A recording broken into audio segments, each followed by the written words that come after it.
Hi and hello, everyone, and welcome to the Lucas Alexander Show. I'm Lucas Alexander in Copenhagen, Denmark.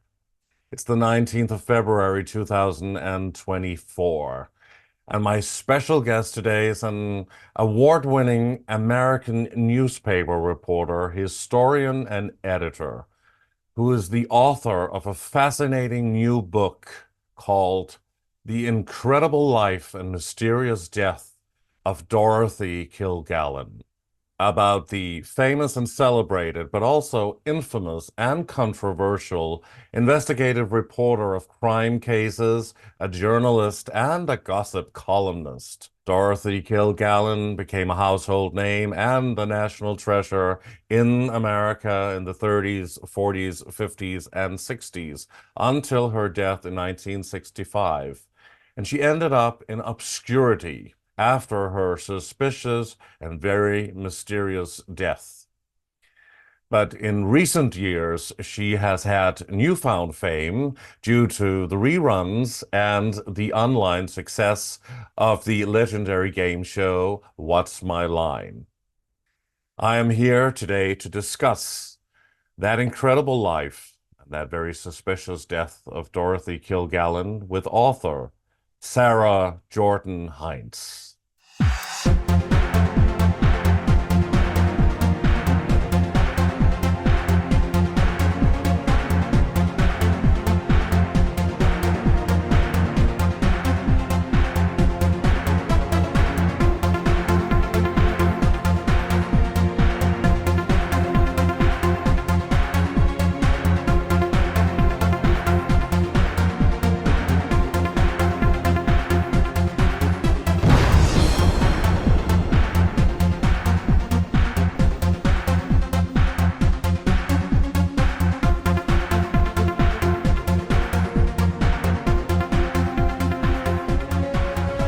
Dorothy, you've had quite a career since you started as a cub reporter.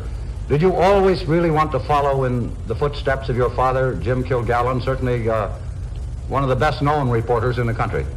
I think, Ed, that I probably did self-consciously because I always thought he was the most interesting father on the block. He knew Thomas Edison and Jack Dempsey and John D. Rockefeller and famous actors and actresses, but I didn't consciously think of it until I got an opportunity when I was 17 to get a job, and then 2 weeks on the job, and I knew Dad really did have the most fascinating profession. Good evening from Copenhagen, Denmark, and hello and good noon, I suppose you can say, to Iowa and to our very special guest, Sara Jordan-Heintz. Thank you so much for being with me today. Thanks for having me. This is a very exciting and very fascinating and slightly mysterious topic, talking about that great journalist an investigative reporter of crime cases, but also a gossip columnist, Dorothy Kilgallen. In the past, it was probably difficult to overstate her level of fame. She was extremely famous at that time, but right now a lot of people simply just don't know who she is. But recently, as I said in my introduction, she has found newfound fame due to the online success of the legendary game show, What's My Line? But her death is very fascinating, and that has opened up a can of worms. And you are the author of this great new book called The Incredible Life and Mysterious Death of Dorothy Kilgallen. And Sara, you are obviously a journalist and a reporter yourself, and maybe was a bit inspired by Dorothy Kilgallen. You can tell us a little bit briefly about your own background and history and why Dorothy Kilgallen. This is an ancient case. Why talk about Dorothy and that case now? Sure. So I first got interested in Dorothy when I was in high school, and I've always been a bit of an old soul. I love old movies, old music. My parents are baby boomers, so certainly they encouraged it. And I was just talking to my father, Larry, one day, who said, "You would like these old reruns of What's My Line? They're running in the wee hours of the Game Show Network. You should check them out." We watched some episodes. He pointed out Dorothy on the panel and said, "You know, she was in involved in some very high-profile cases as a journalist and died under mysterious circumstances. Well, I was pretty intrigued. And at the time, my family published a magazine called Midwest Today. We still have an online presence.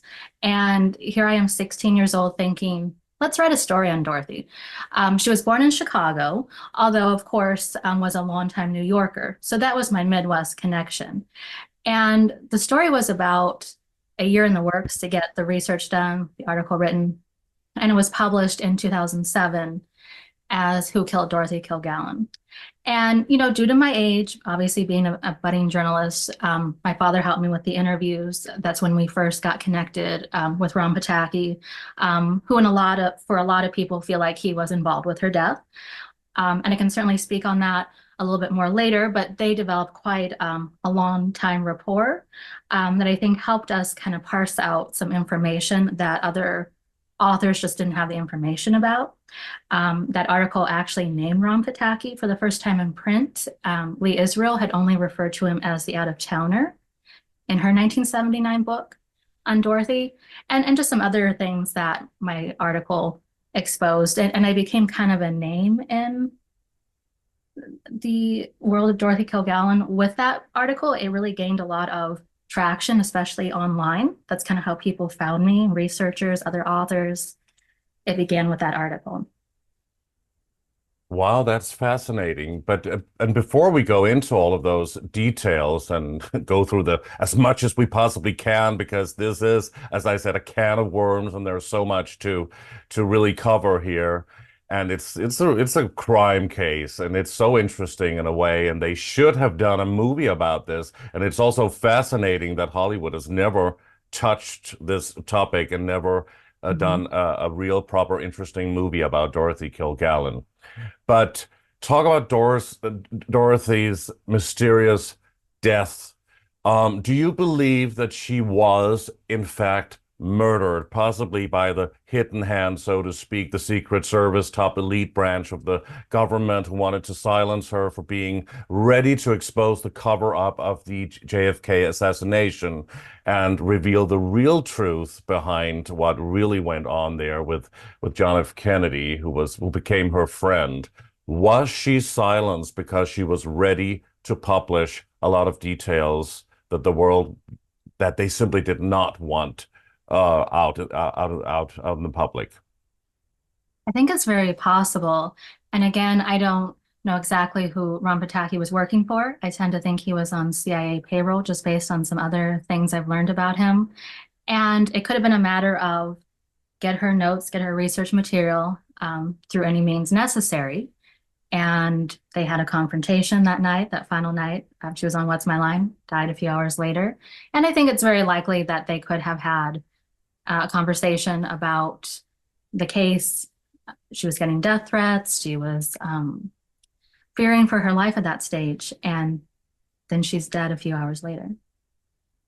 So she was murdered. It was certainly not what they said it was, that she overdosed on alcohol and barbiturates. Mm-hmm. Yeah, so she did die of a drug and alcohol overdose. There were 3 different barbiturates found in her system. Now, in 1965, forensics was such that you could not differentiate among the 3 different types. So that came out in the 70s, actually, in Lee Israel's book, where she talked about that for the first time. So these were drugs that Dorothy was not known to take. So that added a level of intrigue. And the police officially ruled the death circumstances undetermined. So definitely leaving the door open for homicide. And no one really floated suicide as an idea. And her death certificate does not say accident. It's circumstances undetermined. But according to her hairdresser, Mark Sinclair, who found her sitting in a bedroom that she never usually used and she never slept in, sitting in an awkward position up in bed with the air conditioning on, very cold in there, maybe to preserve the body, and reading a book upside down with her wig or her hairpiece on and her eyelashes and all that. It was absolutely suspicious. Can you talk about this scenario? I mean, a lot of people don't even know who she is. Would really love to hear this story because then we can go into the details leading up to what happened that night. She had been on What's My Line on that same night, right? Yes, yes. So that went out Sunday nights, and then was found the next morning. I think we may never know totally the truth of what happened in that household because I think different people discovered her throughout the day. I know the butler's daughter has claimed her father found Dorothy originally. Maybe he was the one who put her in the bed. That really hasn't been validated as a story. Maybe whoever killed her put her in the bed. But it was not her typical bedroom. It was kind of the room in which guests would maybe lay their coats on when they would visit, kind of the show bedroom. She and her husband did not sleep there. He was on a different floor. And of course, she would have taken off her makeup and hairpiece. You would not just put your nightgown on over your evening clothes. So definitely a staged scene, whether it was staged by her killer or someone in the household wanting to make her death appear less messy or potentially embarrassing, if she'd been found in the bathroom or something. That remains a little uncertain. It kind of depends on who you believe as finding her first. There's not really a consensus of when her body was first found. But Mark Sinclair did have his doubts that he was the first to find her. He thought perhaps someone else in the household, the staff or her husband, had found her first. But certainly the way in which she was found bespeaks of someone put her in that bed. It did not seem likely she just simply lay down there and died on her own volition. The light was on, and she wasn't there. So I turned on my curling irons, and I walked into the bedroom, not thinking that she would be there. And she was sitting up in bed, and I walked over to the bed and touched her, and I knew she was dead right away. And how was the bed made up? The bed was spotless. She was dressed very peculiarly. She was dressed like I've never seen her before. She always dressed in pajamas and old socks, and her makeup was off, and her hair was off, and everything was done. She was completely dressed like she was going out. The hair was in place, the makeup was on, the false eyelashes were on, the matching peignoir and robe. Book laid out on the bed, a drink on the table, the light was on, the air conditioning was on. Though you didn't need an air conditioner, you would have had the heat on. And she was always cold. And why she had the air conditioning on, I don't know. Possibly someone else had turned it on. Well, maybe to keep the body at a certain temperature, Was the glass on the bedside table within her reach? It was on the right-hand side. No, it was way away, way over.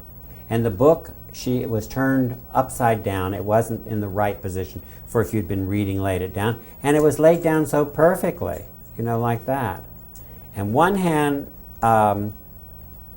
rigor mortis had set in on one hand, the right hand, and it had drawn up the covers a little bit. And there was lipstick on this sleeve of the bolero jacket. And the light was on, and she was sitting up. Did you ring the intercom for James, the butler?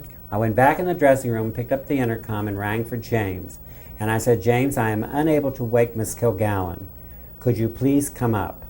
He ran up the stairs. I could hear him. He came up the front stairs, and he ran like he was very excited. And, of course, the door was locked. But I had come in through the back of the door. They didn't expect me to come. I don't think anyone knew I was coming. And this was before 9:30 in the morning.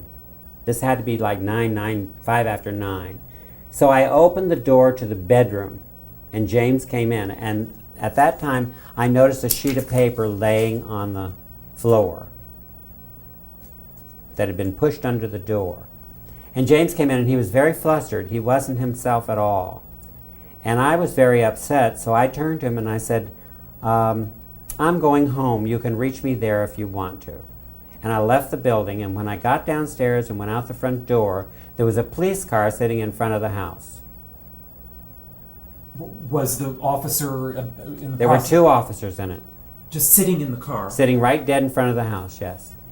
Did you see them walking through the house at all? No, they were just in the car.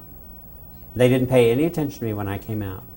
Now, she lived near the Russian embassy. But that was no longer the Russian embassy. They had moved up the street. It was a vacant building at this point. I see. So, do you find it strange that these police officers did not approach you? I found it very strange that they were sitting there dead in front of the house. And Dorothy was dead upstairs. Yes, I find it very strange. But why should somebody in her own household have killed her or murdered her? Or her husband, Richard Colmar, I mean, that everybody knew from that radio show they did together that was successful. Of course, they had a very troubled marriage, actually, but and we can get into that as well. But the butler, I mean, it would almost be ridiculous, like that old saying, the butler did it.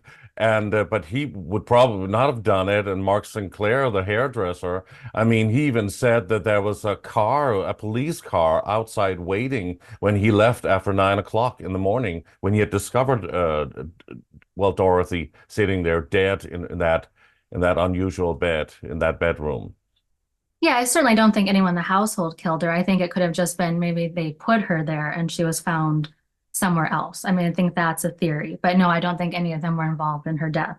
It would have been maybe to make it look neater.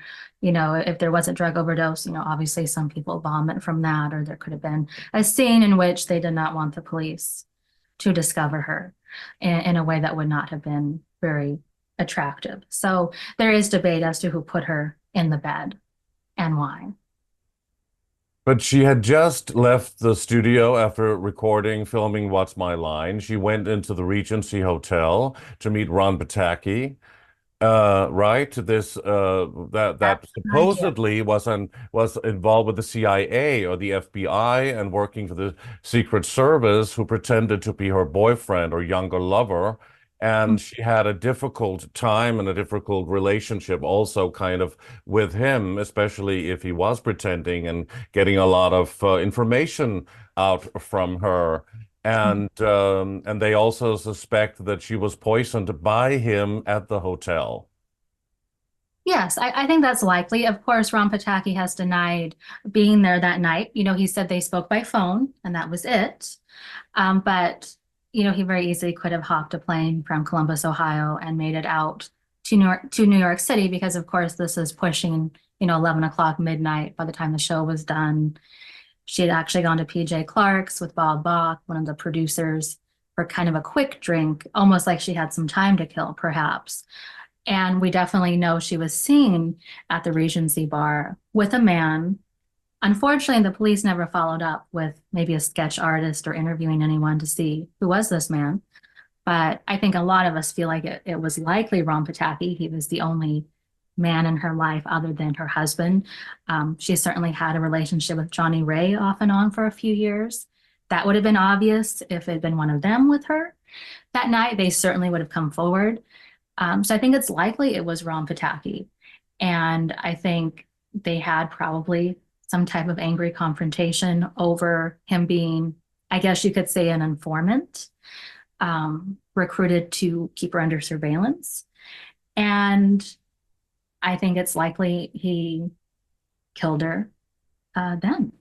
And somebody was with him maybe to bring her back to the house, her house. I mean, she had there was several stories high, this apartment building in New York, Massive. right?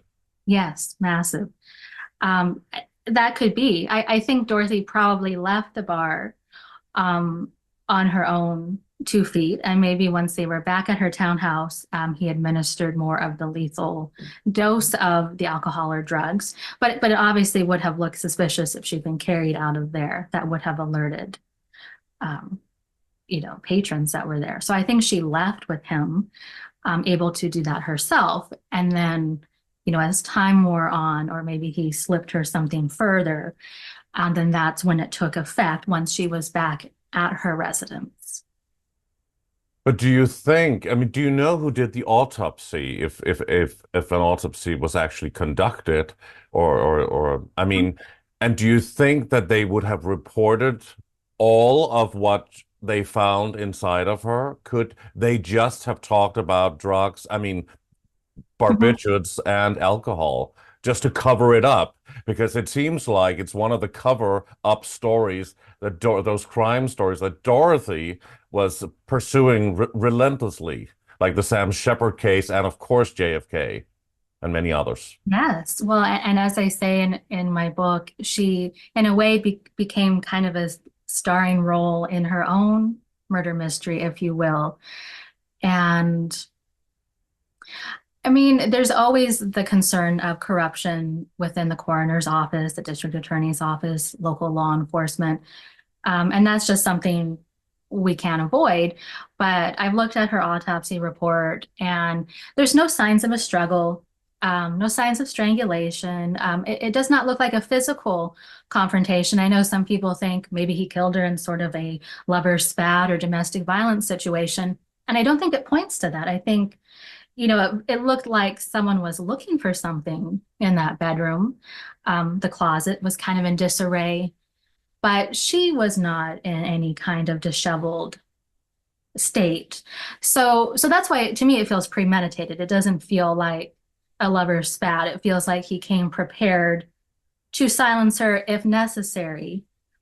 And that's what happened. And I think being in the CIA as he was, he would know how to poison people, make it look like an accident. I think he would be very skilled in that. And I can certainly at some point talk a little bit more about his background to kind of lay this foundation better.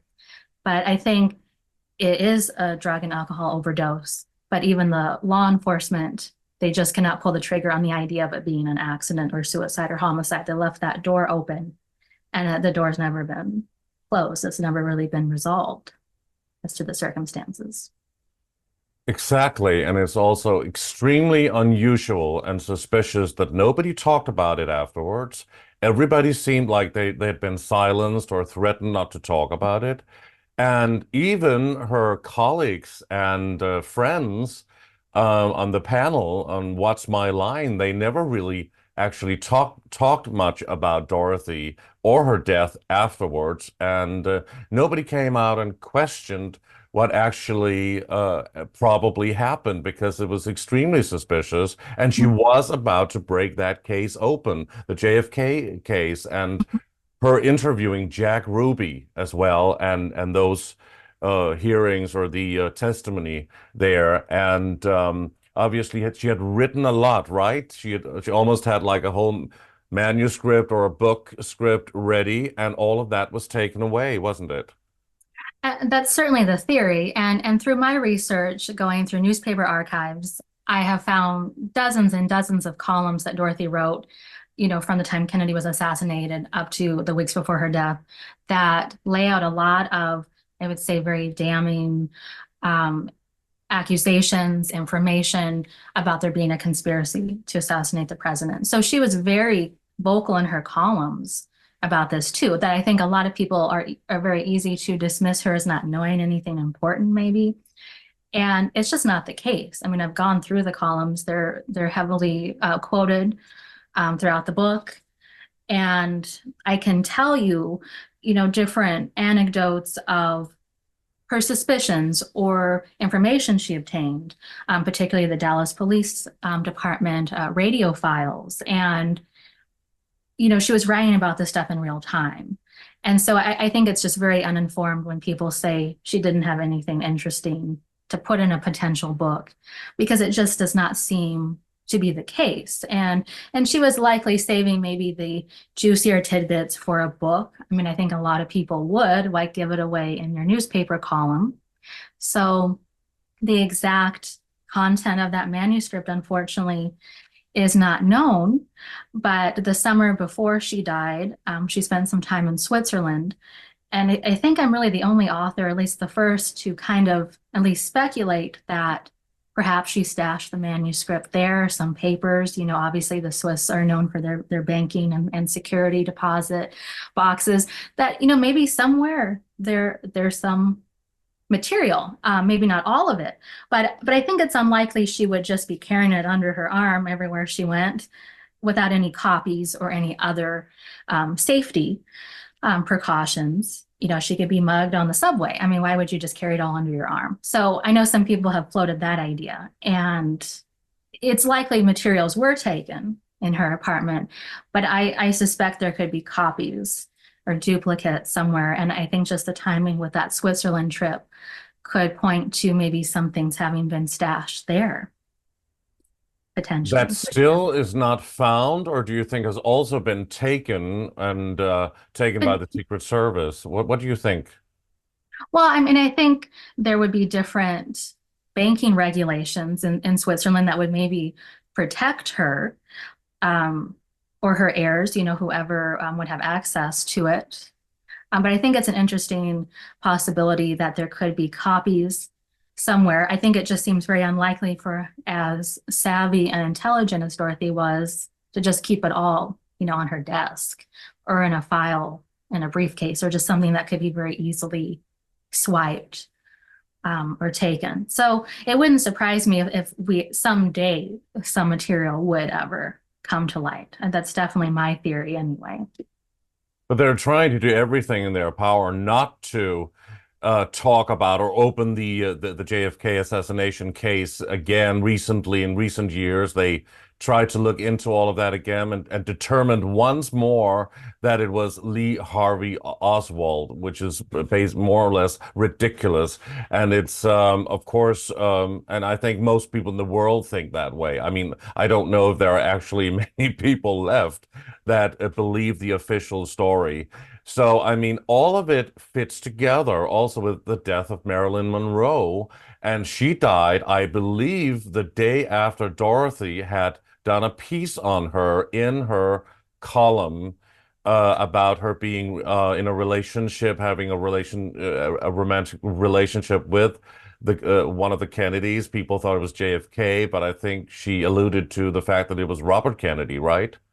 Yes, and of course he was not named, but it was one of those blind items, it would be called in a column, where you could kind of just use your context clues to figure out who it was. And I do explore that in my book, of course, because I think Dorothy felt like, could I have been responsible? Did I get a ball rolling here? Someone killing her. And unfortunately, Dorothy, for as good of a journalist as she was, she did not have the most accurate information on Marilyn. Marilyn was really staging a comeback. She had renegotiated her contracts with the studio. She was not a dried up has-been. Marilyn's been portrayed very tragically, and I think Dorothy's columns did not help that. And as time wore on, Dorothy, I think, went from this idea of, oh, this poor tragic woman took her life. Her whole life was a suicide note, Dorothy even wrote. And then that changed. Dorothy became very skeptical of Eunice Murray, the housekeeper, wanted to know why things were being washed and, doing laundry before the police are even called. And she felt like there had been kind of a hush job put on this that kind of compared it to a case that Perry Mason might investigate. So she seemed very skeptical that Marilyn had taken her own life, at least as time wore on, or maybe she cultivated some more information. But she really did not let that story go for quite a while. I mean, she was very fixated on Marilyn's death. And then just like anything, kind of moved on from that case. But I would say that was maybe the first suspicious death that Dorothy probed. Before JFK's assassination, she was interested in the circumstances surrounding Marilyn's death. But wasn't it almost the same way that she supposedly died after everything that she revealed about Marilyn? Dying and alcohol and barbiturates and maybe taking her own life and being a sad suicide note and all of that. This is everything. And she was found in her bedroom, Marilyn. And so was Dorothy. It was almost like a dress rehearsal. It's creepy when you look back on it, for sure. The similarities, the parallels. I mean, not identical cases, certainly, but yeah, little did Dorothy know that she would die in a similar means, and would also have an air of mystery to it as well. But what if both of them were staged in the same way and done by the same people, done away by the same people? I mean, I think you could definitely make the argument that the same forces, if you will. I mean, like I said, I tend to think Ron Pataki was involved in Dorothy's death. I don't see a reason for him to be involved in Marilyn's, but the same types of But that was probably the Kennedys, right? Or I mean, at least Robert Kennedy Jr., Bobby. that's a very solid theory. I mean, I think a lot of people share that belief that he would have the most motive. And people involved with the mafia as well. And Dorothy was involved with the mafia in a way, or had ties to the mafia. She knew a lot of influential people. And when you look at it now, also being a friend of JFK, and she knew all of the presidents at that time, and she knew a lot of influencers and all of the celebrities as well. She covered Queen Elizabeth's coronation. She was the top reporter of the time, and she had a lot of influence. Every time she wrote something or said something, people would hear it and they would listen. It's not like today where there's stuff coming from all sides and you just don't know what is what, and everything is confusing. At that time, people were reading the newspapers, they were listening to the radio, they were watching that show on television.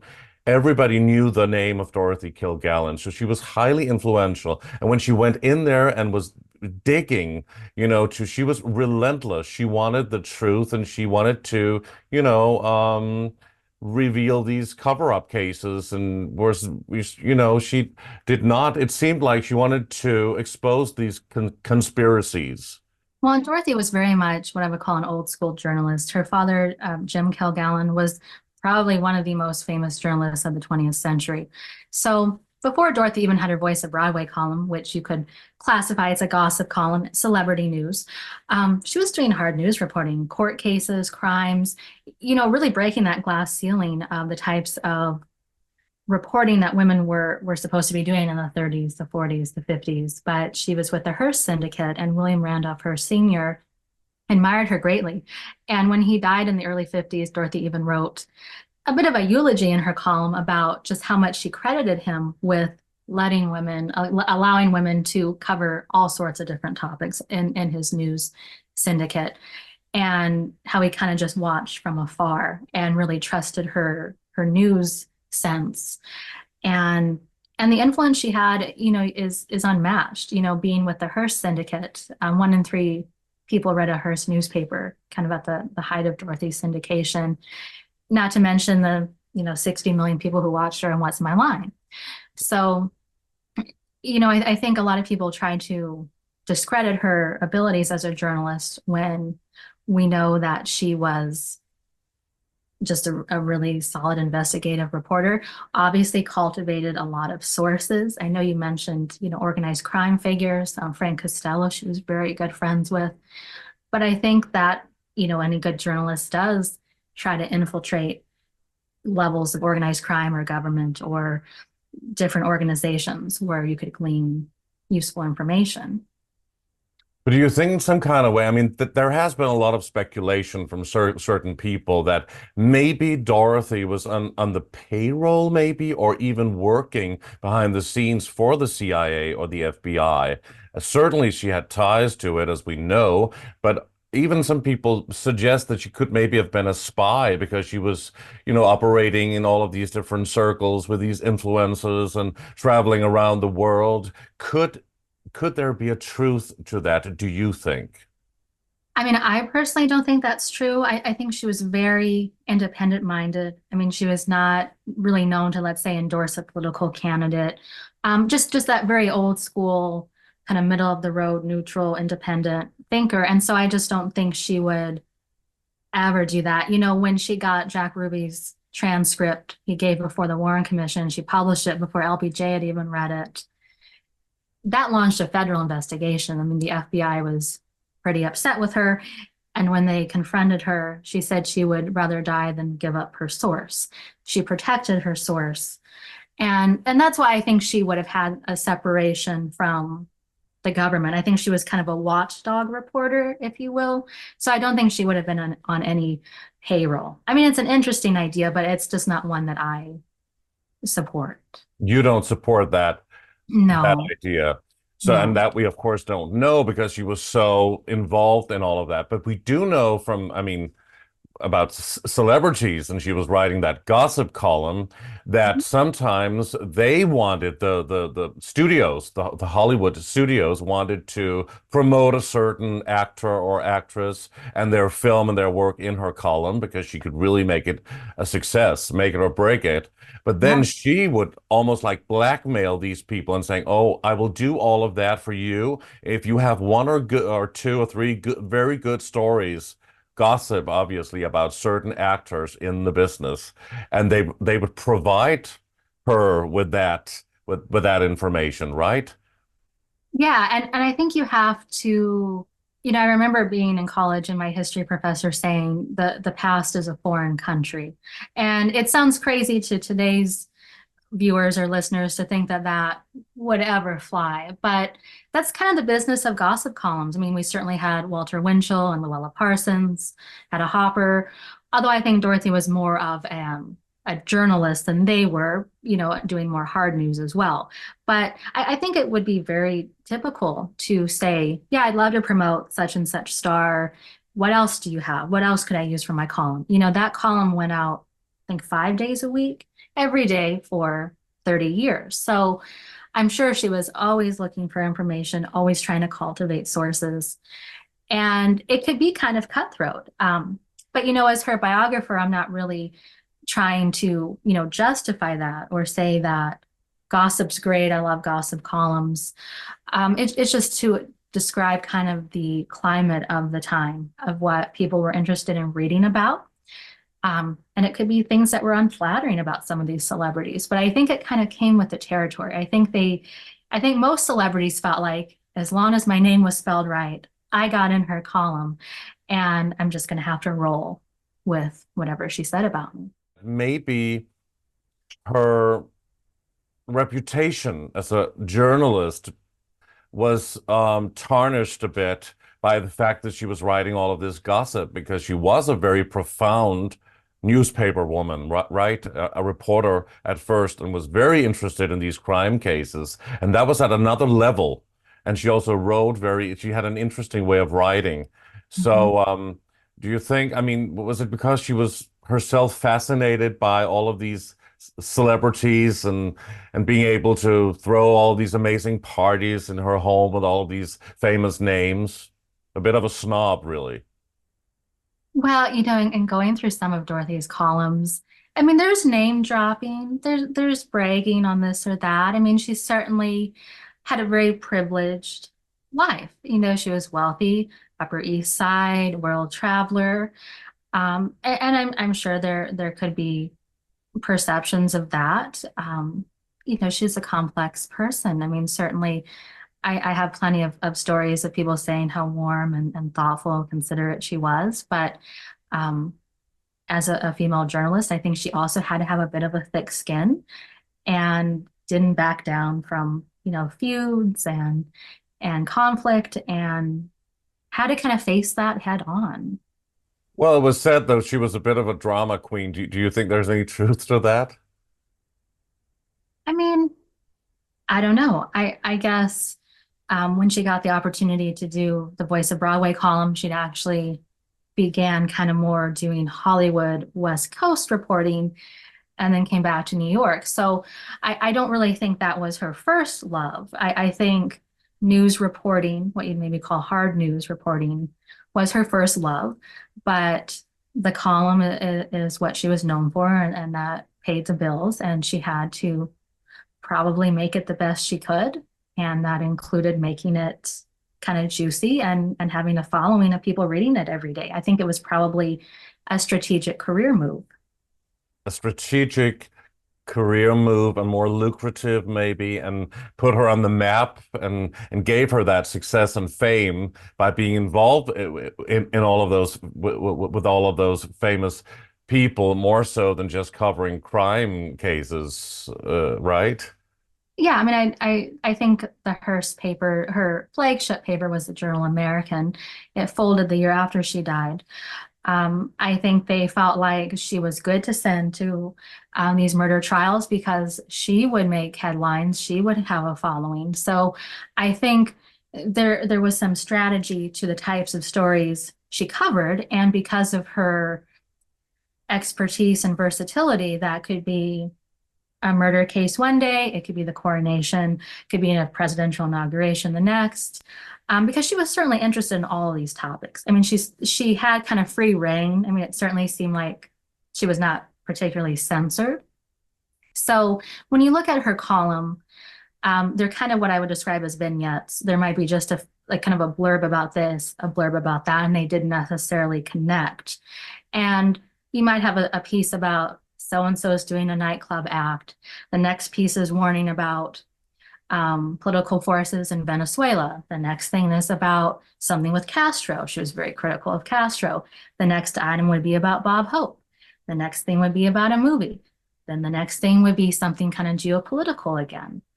And almost like a stream of consciousness, because she felt like she could maybe use that space to kind of get out some political ideas, let people know what's going on in the world, communism, oppressive regimes, things we needed to keep on our radar, foreign policy issues, all kind of wedged in that Voice of Broadway column. Mm-hmm. But according to a 1979 interview with Hollywood actress Lauren Bacall on the Dick Cavett show, she says, Dorothy was a horrible woman. She told the world about Humphrey Bogart's illness and even said invented a hospital that didn't exist and a floor that obviously didn't exist that he was in, and because it was known to all of these reporters, they would not talk about it publicly, but she would just go for the truth and go for the throat, really, and publish this to the world. And it apparently she seemed very upset with Dorothy and did not forgive her for that, and said that she had not. She said she was just a horrible woman. What do you think of that? I mean, they must have known each other before Bogart became ill.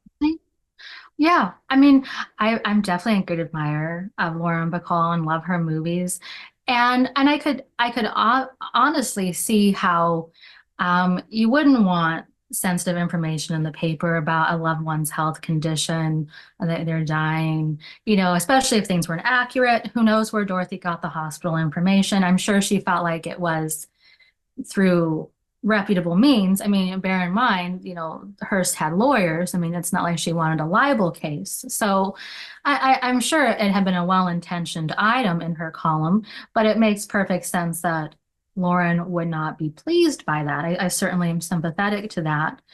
But I definitely feel like as her biographer, Dorothy's biographer, it's not really for me to pass judgment per se. I think a reader can decide, where that line is of what's acceptable in a column, what's too private, too personal. I kind of would leave that to the readers to decide, if they thought Dorothy ever crossed the line in her columns. Well, she certainly was very controversial and relentless in pursuing a story and digging deep into these dark corners to get a story out. Maybe, and she was doing that more than being considerate to the people she was writing about. It was more important for her to get that truth out or whatever it was. I mean, in order to always be like a front runner in a way. And it's almost like a characteristic that you see often in a man who would go for a story. I mean, she was very much like that, but even more so in a different way. Maybe she stood out because she was a woman and maybe even reaching a certain level where that didn't have consequences anymore. Maybe was even easier for her being a woman until it wasn't easy anymore and she was silenced, obviously. What are your thoughts on that? Well, there are parts of Dorothy's story as I was writing where you really had to see it through a feminist lens.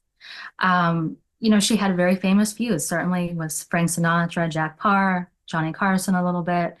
And she might criticize something about their career or opinion on something, and they'd immediately hit back with criticizing her appearance. We know Sinatra dubbed her the Chinless Wonder. That is maybe the most famous feud.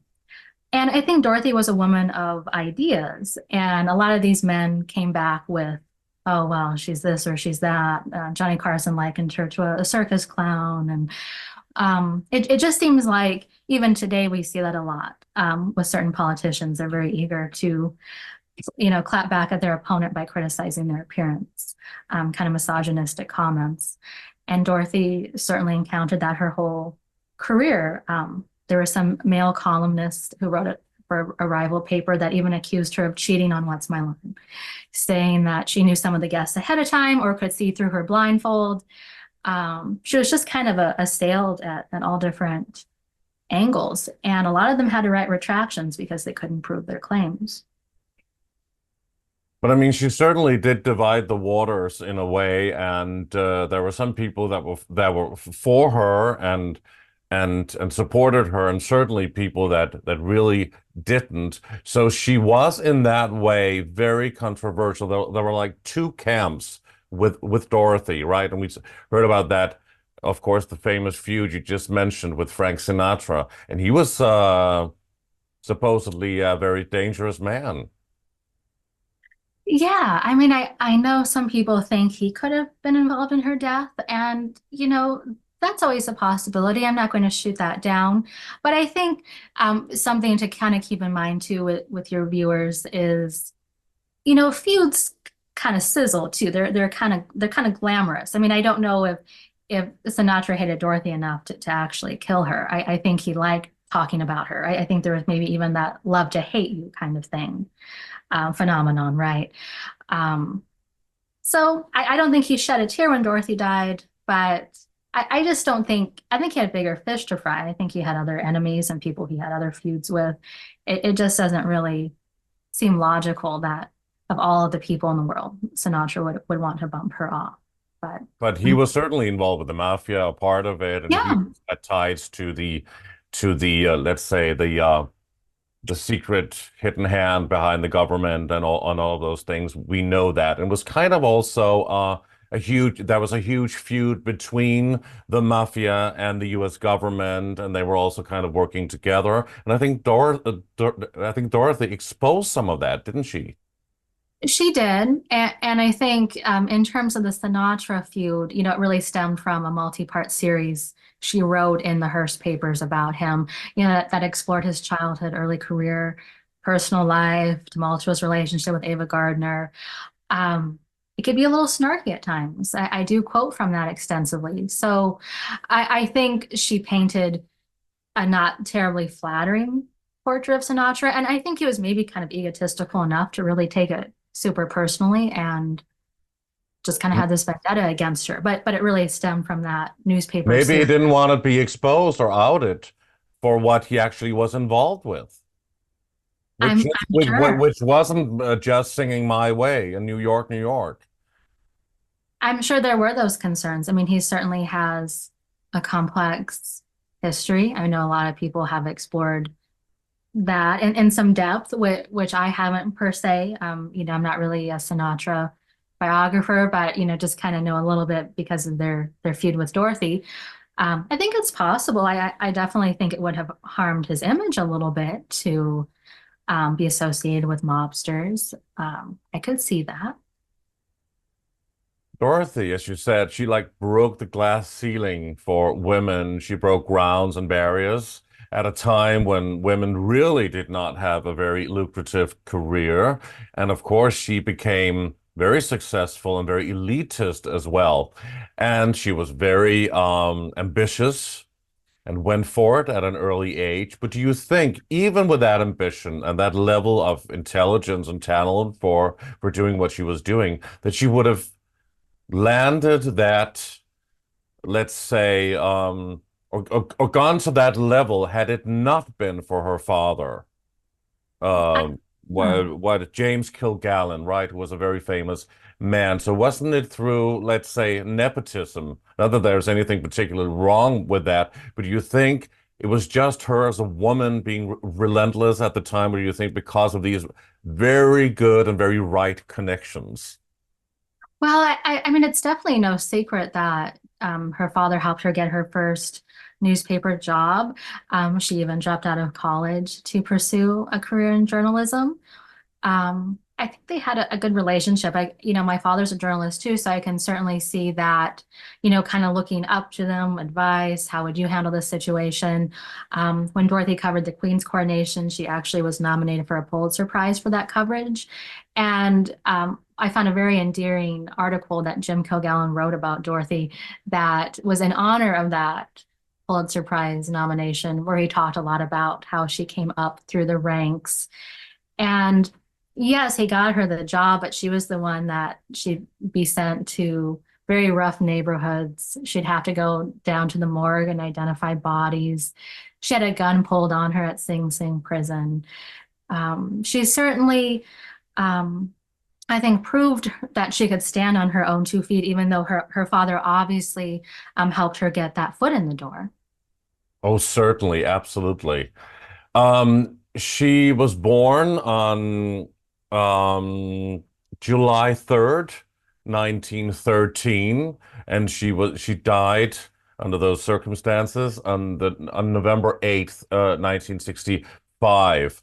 And she became already very known in the 1930s, or was it in the 1940s? I think she already started in the 30s. She married a not too successful actor, Richard Colmar. In 1940, they had three children: Richard Jr., Jill, and Carrie Colmar, and they became very successful together with their radio show. And Dorothy then became known as the voice of Broadway in that New York journal. What is it called? The Journal American. New York Journal American, yes. And then, of course, What's My Line? But I mean, she was working on a lot of things all the time. So talk about this marriage, because it is so interesting that they got married, and some people speculate that Richard Colmar was interested in marrying Dorothy to enhance his own career or become more famous because she was so famous. I don't know if there's any truth to that. They certainly had the three children, but he was supposedly cheating on her at some point, and that went on, and then they lived separate lives, but pretending to be together and live together in that huge house there. But he died suspiciously just 5 years later, was it, after Dorothy's death? About that, yeah. And I honestly don't know a lot about his death, but I think it was maybe more of a likely suicide. It sounds like he kind of was just taking a lot of prescription drugs that were made available to him. I mean, I certainly know after Dorothy died, his drinking problem increased. Carrie, who was considerably younger than the older two, was still living at home, and he sent Carrie off to a boarding school. And they had a pretty strained relationship after Dorothy's death. So I don't know if that kind of pushed him over the brink with kind of substance use and depression. But But do you I think he was in the know, Sarah? Do you think that Dick Colmar was in the know about what had happened to Dorothy, and that he knew that she was murdered by maybe the CIA or whatever, behind the government, because she wanted to expose the JFK assassination, what really happened?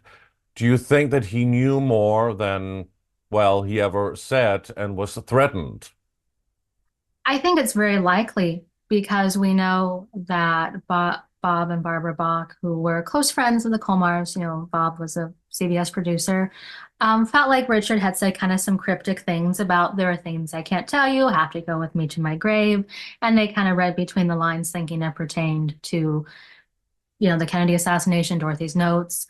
I think if anyone would know, obviously Richard would be a good candidate. I do think something I've tried to do in the book is to make Richard a little more three-dimensional. I think it's easy to kind of portray him as out of work, down and out. a drunk. When they got married, he was doing a Broadway show with Desi Arnaz.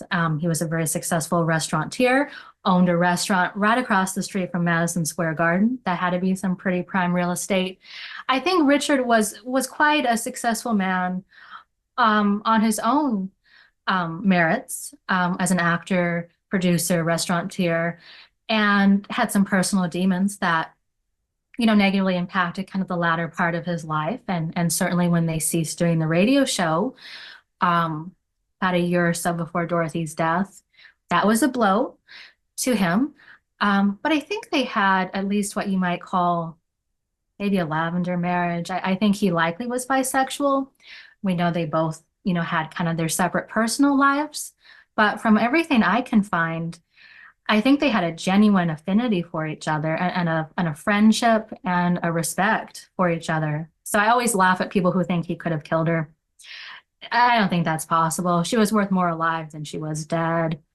I don't think he would have it in him. And there was no reason to. I think they had not the best marriage, but I think there's complexities, as we know, that life is full of a lot of gray area. And I think it's only fair to also highlight Richard's accomplishments, that he was not just Mr. Kilgallen. He had a very interesting career and life, separate from Dorothy's influence, I would say.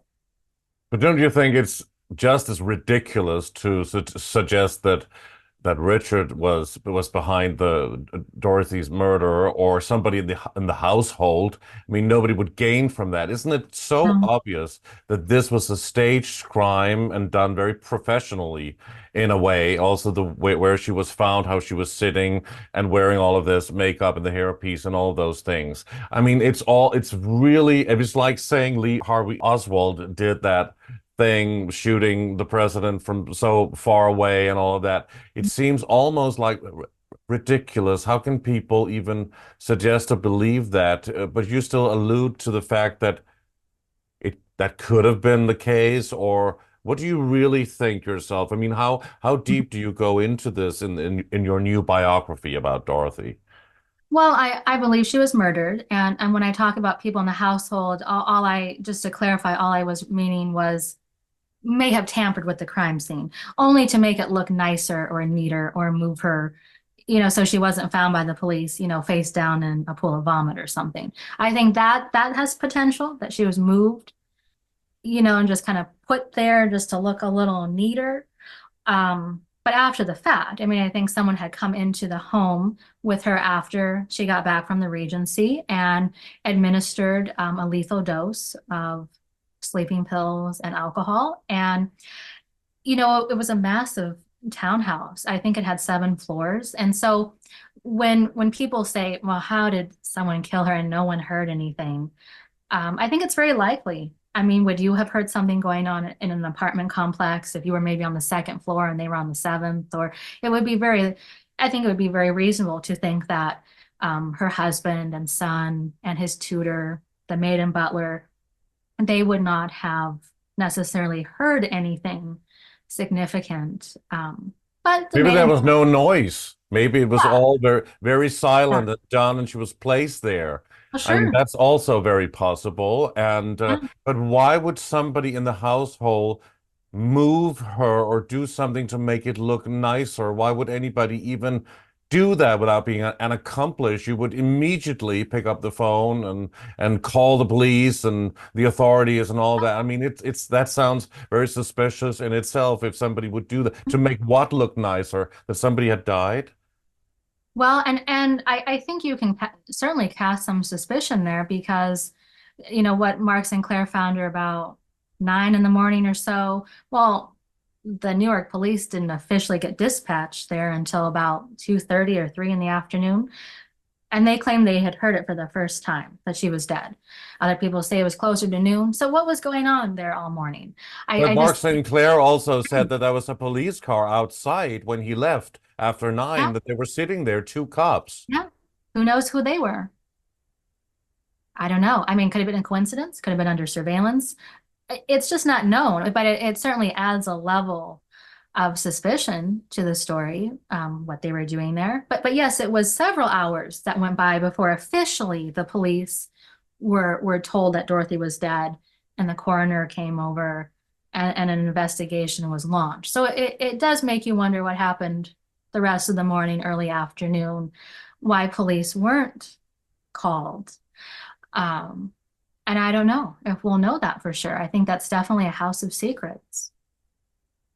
Do you think that Dorothy was, as was said, that she was an alcoholic or had become an alcoholic and a drug user using these barbiturates or pills, sleeping pills or whatever, during at some point? Because there was actually one, and or maybe even a couple, but certainly one infamous episode of What's My Line, where she appears and she is slurring her words. She can't really speak properly or pronounce the words, and she's excusing it, saying it was a sneeze, which obviously it wasn't. But I mean, that looked a little bit strange. Do you think she was under the influence, or did she not have a problem with it, but used it occasionally? What are your thoughts? Yeah, I'm glad you brought that up because I feel like a lot of people are very quick to label her a drug addict or an alcoholic. It certainly makes it easy to dismiss her as a reporter. And at the time of her death, law enforcement had determined she was averaging about 2 sleeping pills a night over the last few years. And that's certainly not someone who's abusing them. And I think it's very unlikely she would be drinking, at least heavily, before she would go live on television. I mean, you have to remember, she was the only original panelist on What's My Line. The other guys didn't last in that first episode in February of 1950. She was able to stay on that show for entering its 16th season at the time. And so I just don't think she would show up inebriated, writing her column. I mean, this is someone that had to be pretty high functioning to cover cases. And as a journalist myself, you have deadlines, you have complex information, you have to condense and make it understandable. And you would have to do that sober. So I definitely disagree with people who think that she had some kind of serious problem. That's not to But say she would wasn't she a social really go drinker. on that show being intoxicated? Would she really go on that show being intoxicated? And No, I mean, it was a strange. You've certainly seen that episode, I and I believe think a lot so. of Yeah. people have. I've seen it a couple of times in order to see what is actually going on. It seems almost like, do you remember that movie called The Manchurian Candidate Mhm. that came out around that time? It almost seemed like she was under some kind of mind control or something. It was like something wasn't totally right. It seemed like it could have been intoxication, Mhm. but it's just an interesting observation to see what, not saying she was into that or she had a problem with it, but it's still going on television. Uh, and everybody in the country watched it at that time, huh? Yes, it was a very well received show. I definitely explore the fact that she had a pretty severe chronic anemia throughout her life. And I think potentially maybe even had TMJ, which can affect the jaw. So I think there's some maybe other theories as to why she might appear slurred or kind of a cotton mouth or appear, less than healthy, less than maybe the norm, just based on some pre-existing health conditions that she had that I've since explored that could maybe explain some of those abnormalities that you're speaking of. And you say that she was the original panelist on What's My Line. But Arlene Francis, that wonderful actress and host as well, was really great and funny. Ah, She um she was there for that entire time as well. Maybe she came in absolutely. a couple of episodes later or what, but she Yes. went throughout the entire run until 67 and then went into and she also did the syndicated show that lasted until 75. Yes, yes, I love Arlene Francis for sure. But yes, just to make that differentiation of there were three other men. One was the governor of New Jersey. There was a psychiatrist. There were three men on the panel that first show, and they were just so ill at ease. I mean, you could tell they were just not comfortable. And Dorothy, I think, being a reporter, being an interviewer, having a radio show, was a little more polished. So it was her and John Daly really that were there from day one. And of course, Arlene and Bennett soon after. Yes. And also, it's notable that she was such a sharp mind. It was very intelligent, and she guessed, I guess, most of the occupations of the contestants on What's My Line. I mean, it's incredible how she can guess so many of all of those people, also the celebrities when they were blindfolded. I mean, Yeah, it was quite extraordinary, wasn't it? I mean, she was quick. she was. And I think you could attribute a lot of that to being a journalist. You know, we have to be very observant. Sometimes you listen more than you talk. And I think some of that guessing or powers of deduction would come naturally to a journalist, where maybe it wouldn't if you were merely a singer or a comedian or any of the other book publisher, whatever. I think she certainly had her journalism career as an advantage on What's My Line, and was certainly times she was very criticized, again by men, I tend to find, who seem very jealous of her abilities to um, guess the contestants right. I mean, she was always very criticized for being maybe too aggressive, too competitive. Goodson Todman, who produced the show, would get lots of hate mail about getting Dorothy off the show. She didn't have that warmth and charisma that Arlene Francis had. Why do you have Dorothy on the show? Get rid of her. And it would be interesting to see if any men on there were criticized for being too aggressive or too competitive. But there we are with Dorothy. They're not traits that women should have, apparently, at least in that mid-century. They weren't. Miss Messick, are the people who come to you ever in a romantic frame of mind? Yes? Do they ever come 2 by 2, heterosexually? Hey. Oh, say, Dorothy, please. After all, this is a family program. Well, and I have a family. Yeah, they sometimes come 2 by 2 heterosexually, yeah. All right. But actually, they more often take the bus.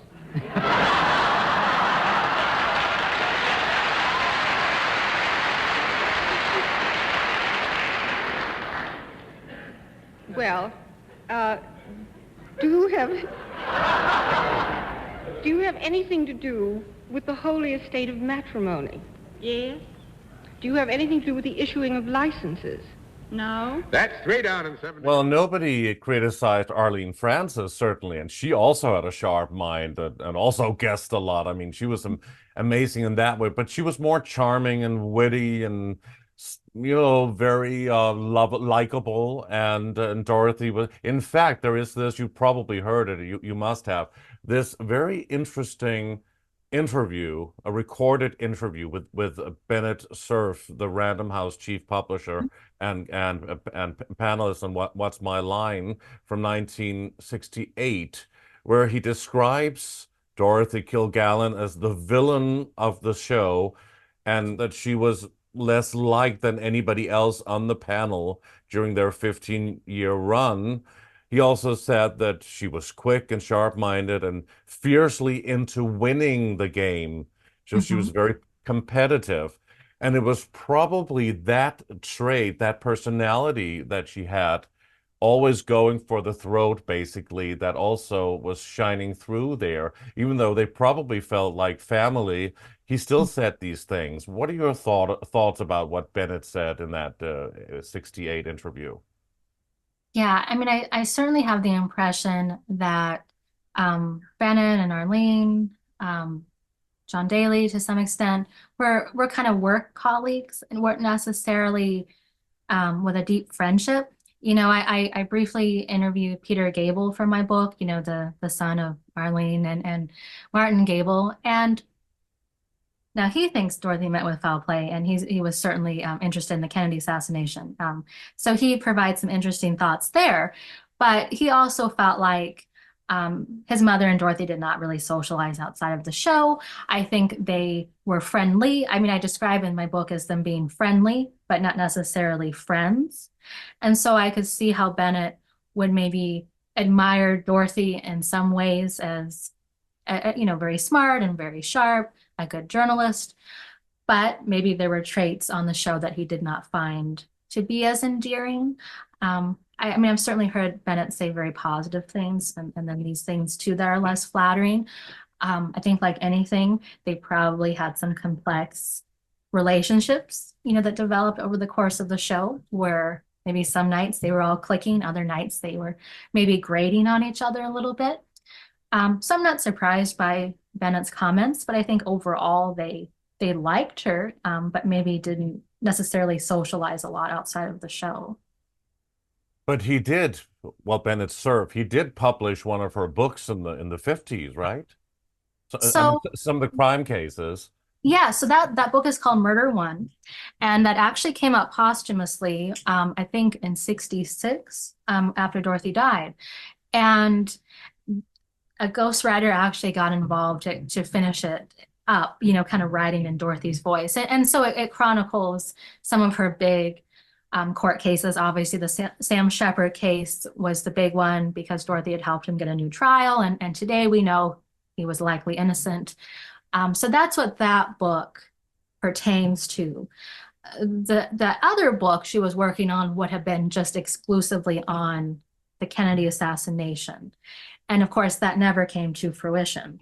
No, so it was so he published it afterwards, and then people, it was like a collection of different crime cases that she had been very involved in and wrote about, huh?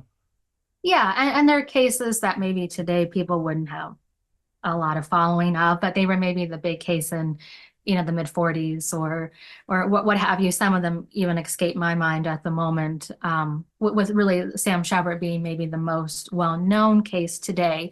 But they were just her thoughts on, the defendants, the prosecution, kind of fly on the wall types of things. It's a very good read. I definitely recommend it. hmm And the Sam Shepard case became kind of known today because of the movie The Fugitive with Harrison Ford, and I think there was a television series also, The Yes, Fugitive in the that's right. 70s at some point or something, or was it the Yeah. 60s? That I don't know. Yes, and what I was going to show you here is Dorothy was such a big celebrity that even when Dr. Shepard was convicted that first time, her paper ran an article saying Dorothy Kilgallen shocked, believes reversal likely. Like they thought that was the most important part of the case, how shocked Dorothy was, because she felt like the state had not proven their case beyond a reasonable doubt, and it was a largely circumstantial case.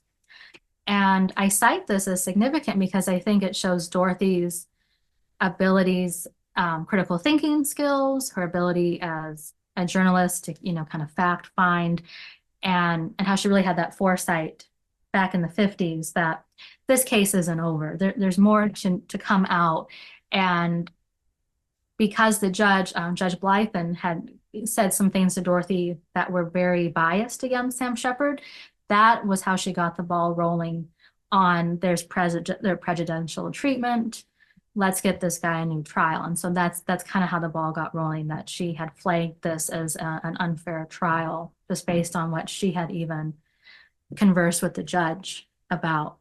And I think it was certainly fortunate that even though that was a bit of a technicality, we saw when Dr. Shepard got that new trial that, DNA had advanced and they concluded that his wife had been killed by someone who I think was left-handed and he was right-handed, or vice versa.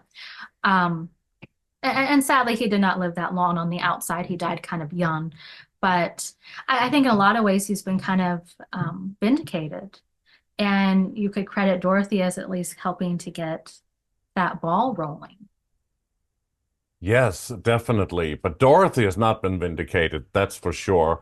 But in recent years, I guess it's come to the attention of a lot of people that this case is a very, very big case. It's been kept under the rock, and she's kind of been forgotten on purpose. Nobody has talked about it. Of course, there was this famous, well, I don't even know how famous that was, but it's an old book by an author, Lee Israel, Yeah. in 1978, I think. But then in recent years, Mark Shaw, a lawyer from San Francisco. He has been talking about, he's lecturing on the mysterious death of Dorothy Kilgallen. He has written several books, The Reporter That Knew Too Much and all of that. So Mark Shaw, he's really going for it and has a lot of information. So your book here, what's the difference between the investigation and research that Mark Shaw is presenting relentlessly also, and your work here in your biography? Mhm.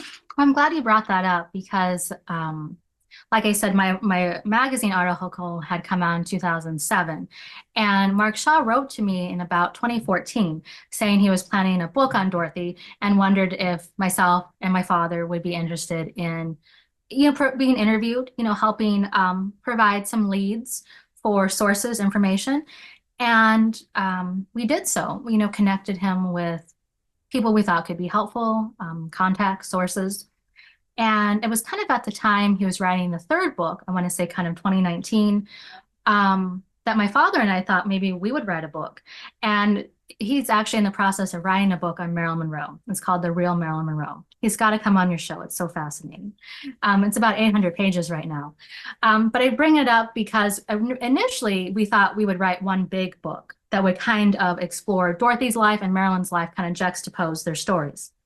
That was a terrible idea because our books went in such different directions. But at the time, when Mark reached out, I think to my father, saying, I'm doing a book on Dorothy and also exploring Marilyn this time, we said, well, so are we. What a coincidence. Let us know how that goes. And we never heard from him again. So I don't know if we went from maybe being potential sources to competition.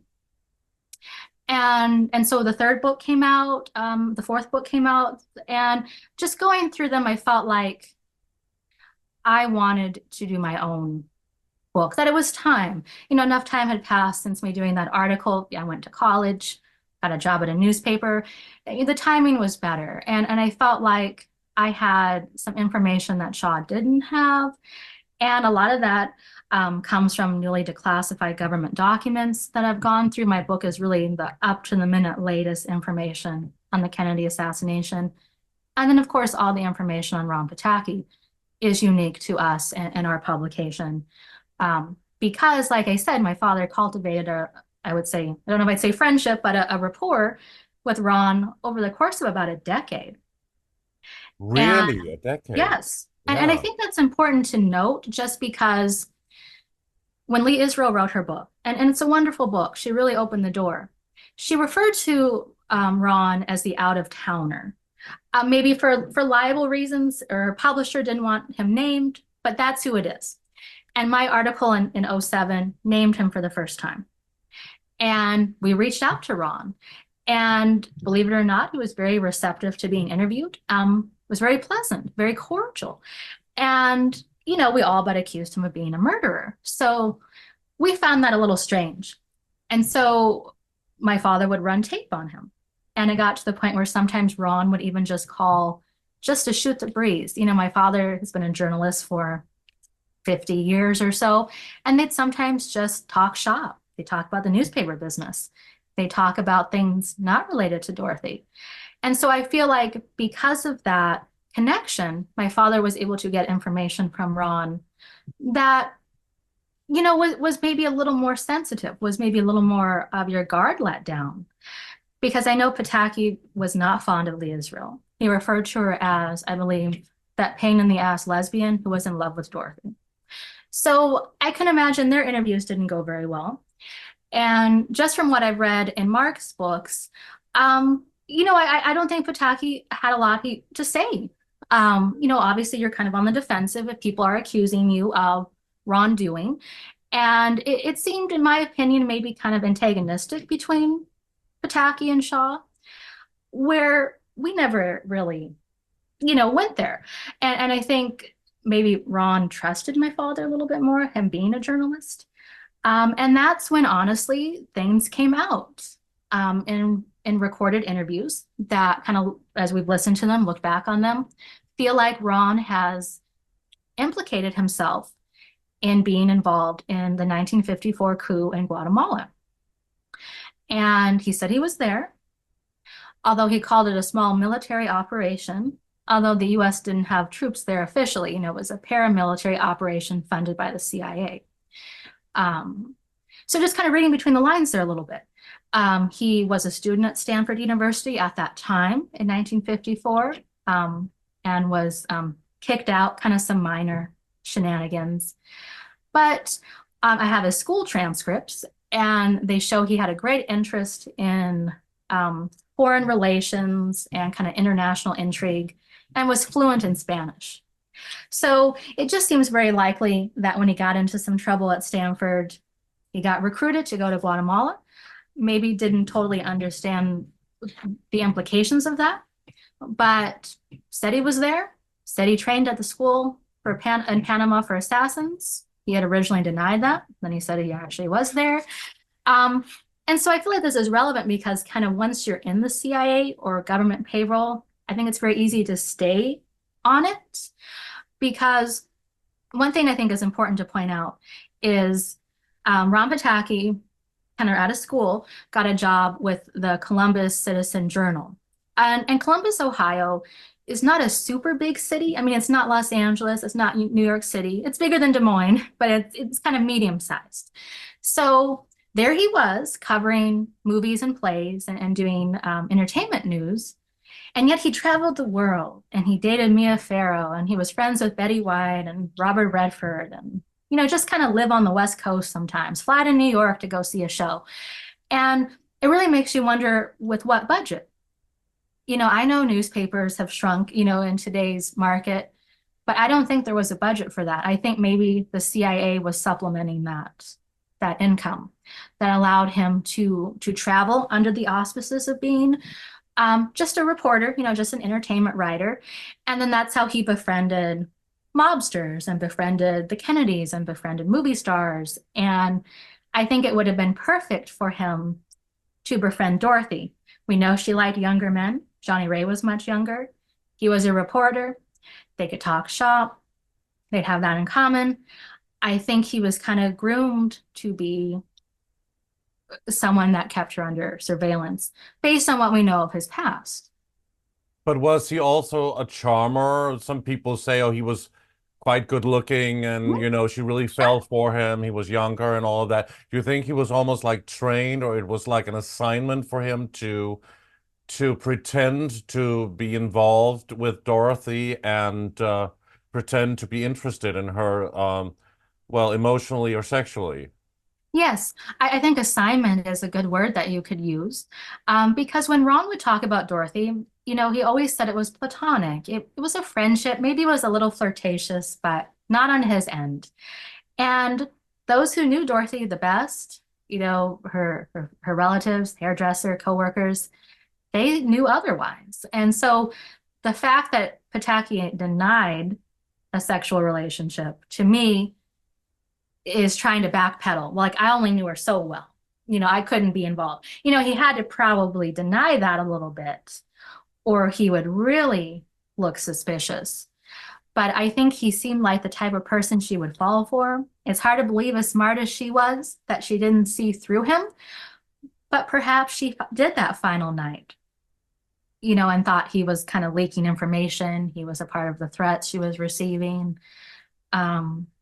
Maybe that was what she was discovering, and she outed him or confronted him, and that led to her death that night. I think that is a theory a lot of us have, especially based on Mark Sinclair saying that, he did her hair that final night of the show, just in her home.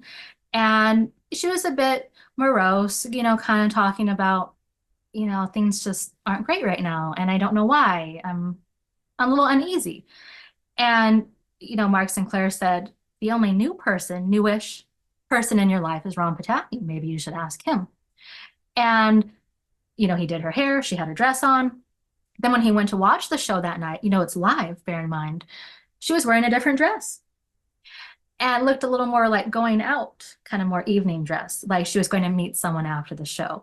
And so that's where we kind of make that connection to that would have been Pataki. Maybe after Mark left the townhouse, she called Ron and said, I really need to talk to you. Do you think you could meet me after the show? Can you get a late flight? We need to talk. But didn't she And receive a call? And didn't she receive a call backstage at the at What's My Line that day, or was that another day? I that was heard something another, about her receiving a call, yes, and then she looked a little bit and she had to go. that was another incident. Yeah, that was about a year prior. Um, Over the loudspeaker, a voice had announced Ron Pataki's hotel keys are at the front desk. And that was unsettling to her because why would there be? I don't believe Dorothy's was named, but just his name being heard over the loudspeaker was unsettling. And so that was the first and only time that Dorothy had kind of that faux pas. Then when the show started, she was announced, came out on the panel and sat down and then quickly stood back up. Because of course they all stood until they were all announced and on the panel, and then they would sit and begin the show. So she was certainly a little flustered from that. I think someone was purposely trying to make her uncomfortable. Maybe even Pataki did it. I don't know. Could have been him. But that is that incident when she sits down and then quickly stands back up of, oh, we don't sit yet. It was that night. But he was trying to pump her for, well, information, and he probably got that as well. And she was, according to Mark Sinclair, right? Or the other hairdresser, Charles Simpson, right? When Mark called me that day and told me, and then we got back together again and he talked to me and told me where he found her and how he found her, it was abnormal. The whole thing was abnormal. It was just abnormal. The woman didn't sleep in that bed, much less the room. And if she still were sharing that room with Richard, that was Richard's bed. That's the one he set fire to. It wasn't her bed. Actually, even though I didn't know anything about the assassination, these people, whoever they were, didn't know that. They didn't know what Dorothy may have told us. And, yes, I kept it to myself and denied everything until recent years. Do you think it's safe to talk about it now?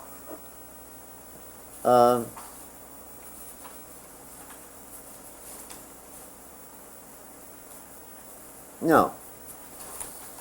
No? No. She did leak something about it or talk about it. She couldn't really keep her mouth shut. Wasn't that actually the case? Well, Ron had said that he even helped her write some articles, which I find a little hard to believe, but I think she was at least maybe consulting with him. I think he was very privy to the Warren Commission leak, her thoughts on the commission being ridiculous, and he was kind of involved, maybe from a journalistic standpoint, in her progression towards the truth. Now, in terms of being talkative, I mean, she wrote a series of articles, and I think my book is really, at least in my view, the only one out there that really delves into those columns in a lot of detail. There weren't just a couple of, justice is a big rug, you pull it out. I heard that quote 1,000 times. There's so much else that she was writing about. Dorothy likened what happened that day in Dallas to the movie 7 Days in May, which was about a political coup. So not the mob, a political coup. And she was very skeptical of the Johnson administration, felt like this had been, a hush-hush job. Who was Oswald anyway? She wrote. I mean, she was very talkative. She interviewed Aquila Clemens, who witnessed Officer Tippett's shooting, said it didn't look like Oswald was behind it. It was another man, didn't fit his description. She was very antagonistic of the official findings of the commission.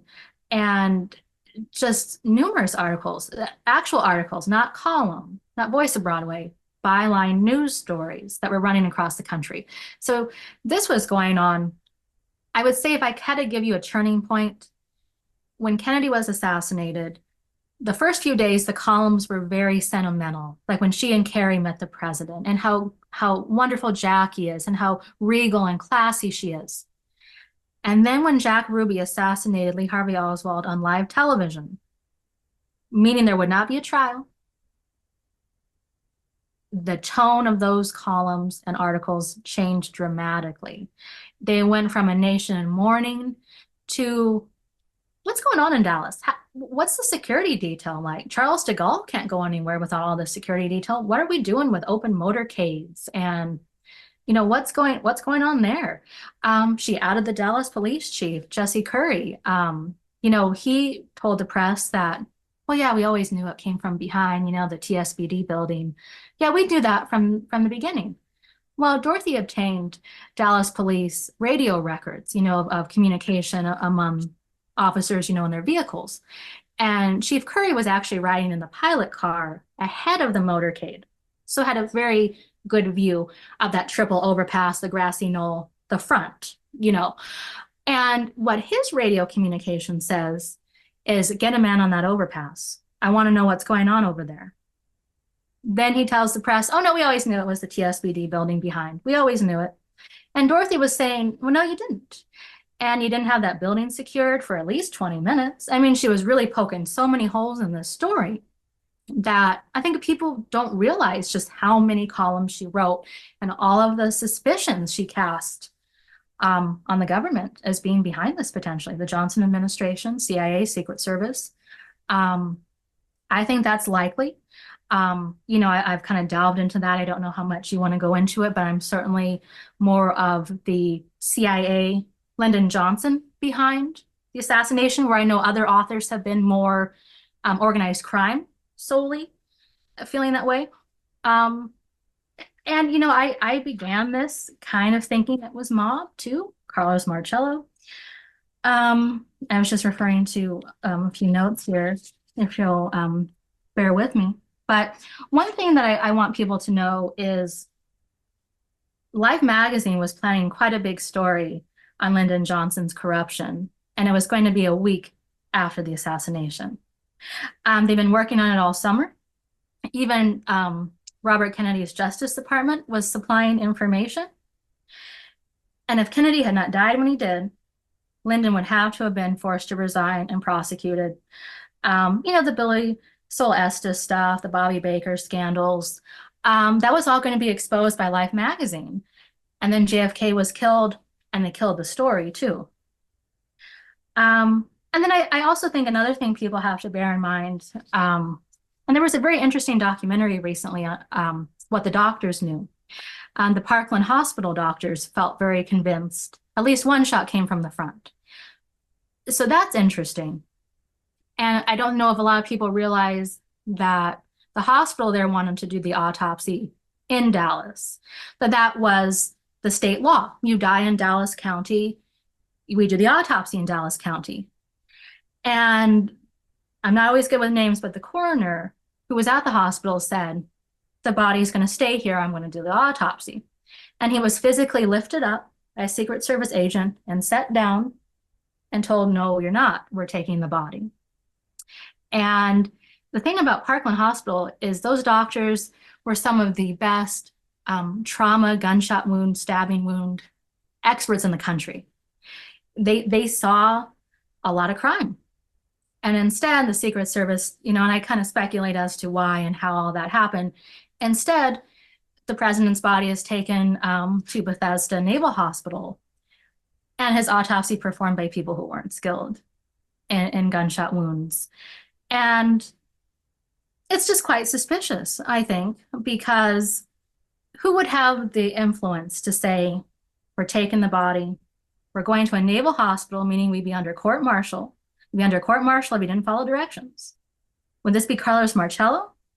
Would have this kind of influence, or would it be the president of the United States? So that's why I think there's a lot of evidence where you could say, well, the Johnson administration, the Secret Service directly, even today, they directly answer to the vice president. So, the motorcade route was changed at the last minute.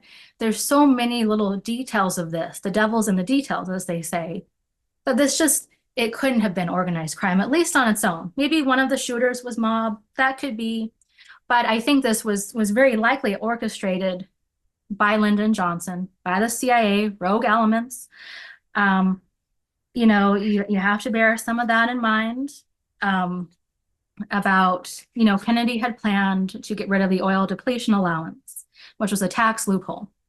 And of course, LBJ had some very wealthy, oil friends, H.L. Hunt. And it seems likely that this was kind of a government coup. JFK made that very famous speech about uh, the secret societies and all the secrecy, and that should be exposed, and that is actually going on. A lot of stuff is going on behind closed doors, and there was this speech that everybody can even find on YouTube, and it was very shortly after that he was taken out.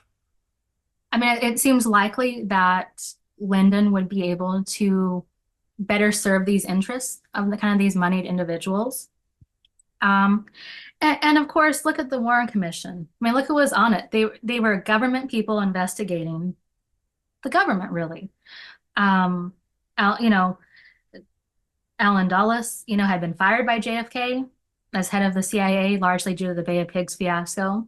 And there he is on the Warren Commission.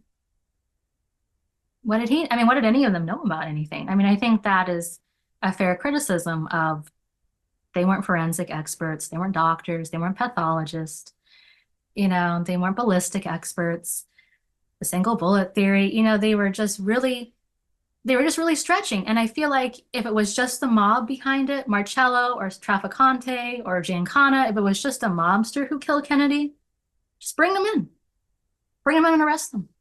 Why all the secrecy? Of course not. Do people really believe it could only be maybe mobsters behind all of this? I mean, it's so obviously a government cover-up. So it was organized crime, but just by their own people, really, wasn't it?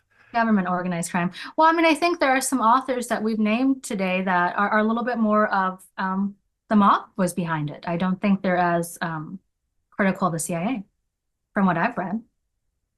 Really? Oh, that's very interesting, because I think it's absolutely obvious that depending on what angle you're researching this. I mean, I think it'd be fair to say that it's quite obvious that JFK, Marilyn Monroe, and Dorothy Kilgallen was taken out by the same people within the government circles. What is very popular today to call the Illuminati circles, huh? What do you think of that? I mean, I think there are some very clear similarities in some of the same actors that pop up. One anecdote I have that I think is compelling. Frank Sturgis, as we know, was a big CIA guy. He was one of the Watergate burglars. He said Dorothy got whacked. Now, he told this to, a woman that, just talking to, people that are involved in other covert operations. Is she credible? I don't know. Is he credible? I don't know. Is it likely he would know? I think so. E. Howard Hunt and people like that have, taken some culpability. I mean, we certainly have heard of people kind of saying, yes, I was involved. I was a planner. I was a shooter. And some of that has kind of gotten muddy today. But I think Frank Sturgis saying Dorothy was whacked, I mean, he's CIA. Maybe there's some truth to that. I think that you have to consider. But we do know from Mark Shaw that he wants justice for Dorothy Kilgallen, and he wanted to reopen the case, and he actually managed to talk to the police department, and they were ready to open the case, and they were opening the case, looking into it, and suddenly everything was silenced again. He said, and that he was just dismissed after a while, saying we didn't find anything, there's no evidence, it's an old case, and it's not like that. So that took a totally different turn, and was so obvious that they didn't want any attention on this case about Dorothy. Yes, I think what you're referencing was maybe around 2017 or something with the Manhattan District Attorney's Office. And of course, at that time, Cyrus Vance Jr. was the district attorney, and he certainly has faced a fair share of scandals related to the Trump family and other kind of corruption allegations. So who knows? I think, though, the other thing you have to bear in mind is this is a very old, cold case, and maybe some of these law enforcement agents just simply feel like they don't have the resources to explore it right now. There are ongoing terrorism threats, homicides, crime in the city? Do we put our resources in that maybe? I don't know if everyone's necessarily on the take or if it's just not a priority case right now. But do you think that's really the truth about it? Do you think that's the reason? Well, I mean, I know Mark has, also, I think, petitioned for Dorothy to be exhumed. I was made privy to that. But I think you also have to think about how you're approaching this. Some of the things I have read that Mark has written, I don't know if I would have taken that approach or just kind of the sourcing. I don't know. To me, they seem maybe a little more making the story about him and his work and his efforts. And of course, they kind of fell on deaf ears. As far as I know, Dorothy hasn't been exhumed. And I don't know if there's much movement with the New York City police. I So think. what would you like to see happen here? I Mhm. mean, by writing this book and actually also emphasizing and underlining the importance of looking into this so-called cold case. Mhm. Yeah, I mean, I definitely think, as I kind of, say in my book, Ron Pataki died in May of 2022. So, um, you can't bring up charges. And it's honestly kind of a circumstantial case in some way. Um, I don't know if there would ever be a day in court. I don't know who you would try. I don't know. I just don't see that maybe happening with, evidence hasn't been preserved the way that it should. People weren't, who are long dead now, they weren't interviewed. Um, where do you go with this? But I think, you maybe could get her death certificate changed. It could go from undetermined to homicide. I think that would be a step in the right direction. But I just don't know what we do now with But the these person's days, future. they have technology to examine DNA in a different way, old DNA Mhm. that they can where they can really determine what went on with the body or what Yeah. happened. I mean, so that was one thing that supposedly Mark Shore was trying to do, and I don't know. I mean, that could be one way to do it, but they probably don't want to do that, huh? I think it's unlikely. I mean, obviously having her exhumed would potentially be useful. I mean, there's forensic anthropologists that they study old remains. There is that field of speciality, but who would pay for that? Would the law enforcement feel like this is a case that the taxpayer should be paying for? I don't know. I mean, I think there's kind of procedures in place and just They would writing if a they would letter find it to interesting, huh? If they would think there's any significance and importance to it. But if that would reveal a lot of things that could open another huge can of worms about the JFK assassination, then probably they certainly would not want to do that. And also, interestingly enough, none of Dorothy's children has ever gone public and talked about it. Have you spoken to any of the children or Carrie Colmar? I have reached out and did not hear back. I'd wanted, to get comments because I feel like Carrie, especially being the youngest, he did work a little bit with Lee Israel in the 70s and participated in her book. The oldest two children have kind of fallen off the grid a little bit, I would say. Um, but I don't know. I don't know if Carrie just is tired of people talking about this, writing books. Certainly, there's been all these books on Dorothy. I don't know if he felt like I would be kind of one of the same.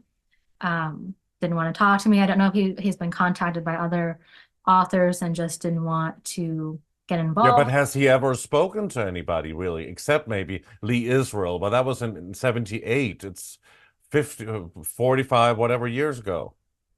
Yeah, I mean, I don't know of anything that he has said or written about his mother's death in terms of it being suspicious. I mean, I do know that he kept a blog for a while talking about, how much his relationship with his father disintegrated after his mother's death. And other stories too. Some were kind of charming and humorous, but I haven't found anything that had said specifically, we think she was murdered. We were afraid to say anything. I tend to think that's the case. I tend to think you would want justice for your mother, but maybe you think it's too steep of a price to pay.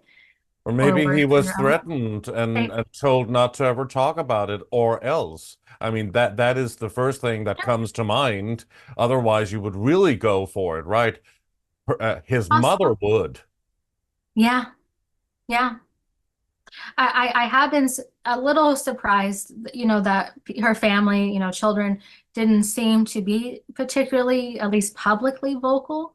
And I don't know if that will ever change. I don't know if there's a reason for kind of the hush feelings.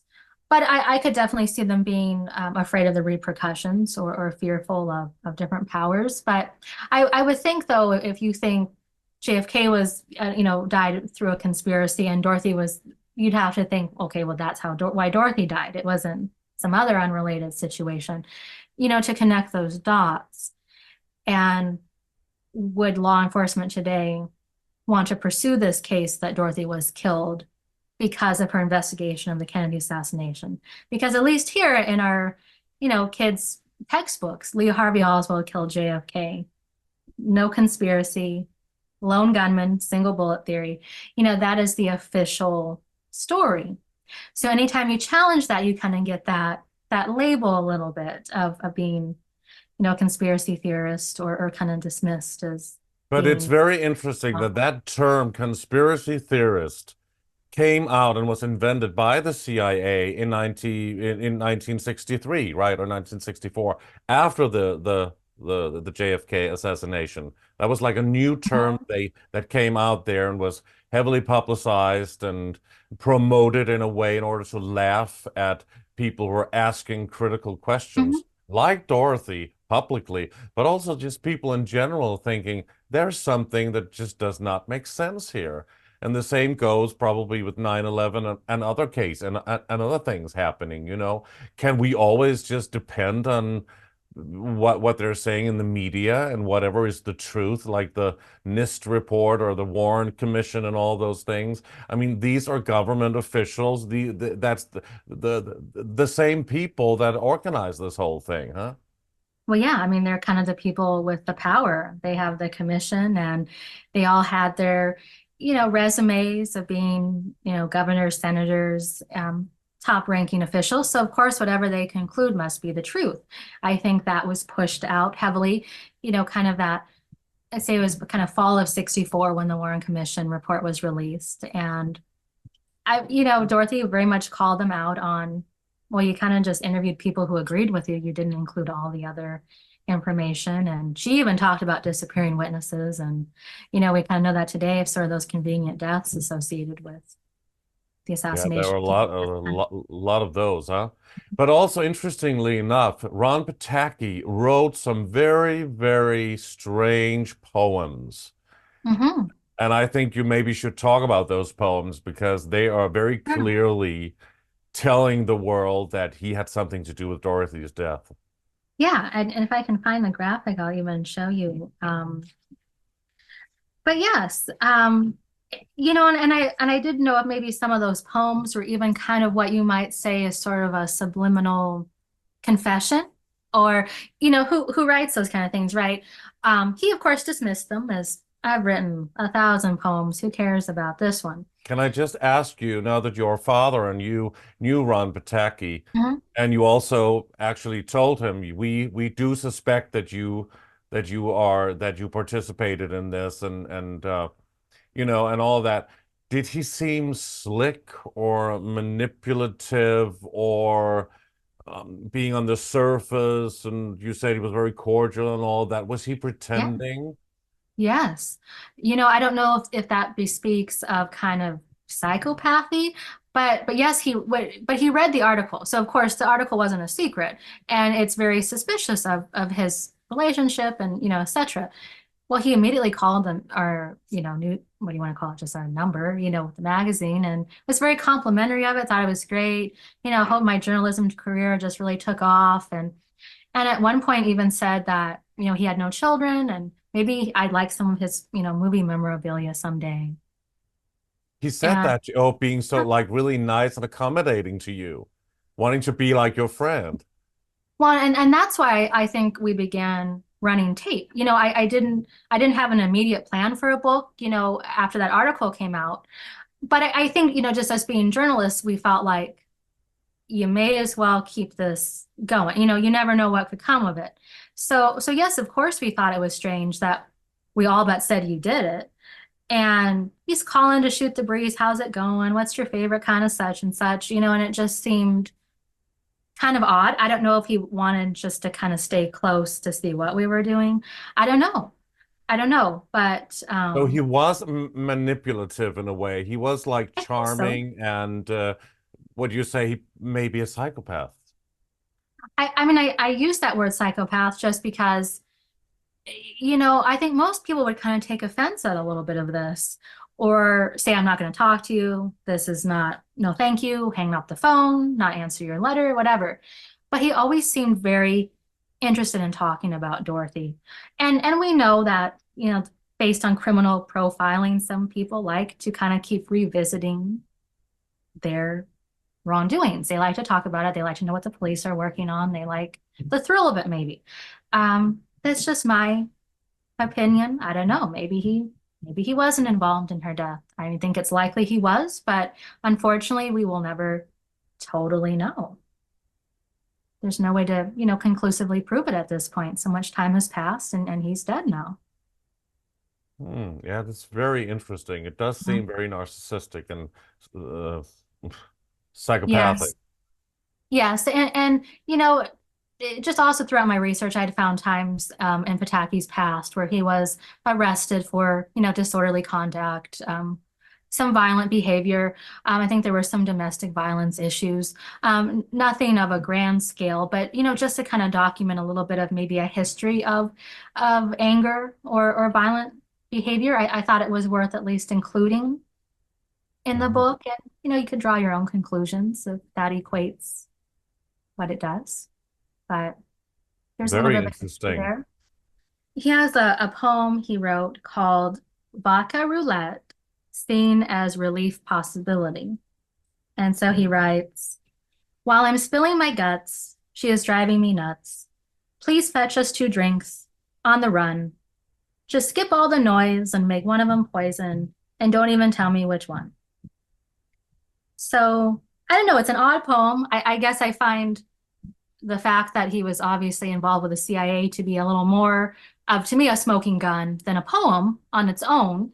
But I think this is someone who would know how to poison a drink and do it in a way that would not leave behind evidence. I think that's very possible.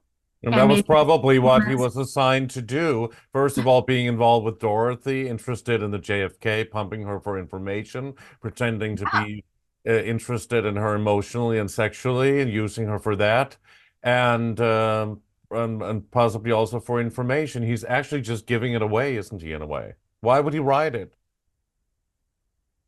I mean, I think that's what kept him on our radar. Even when I didn't, like I said, had a plan to really do anything more with the story, maybe do another article someday, but not a book.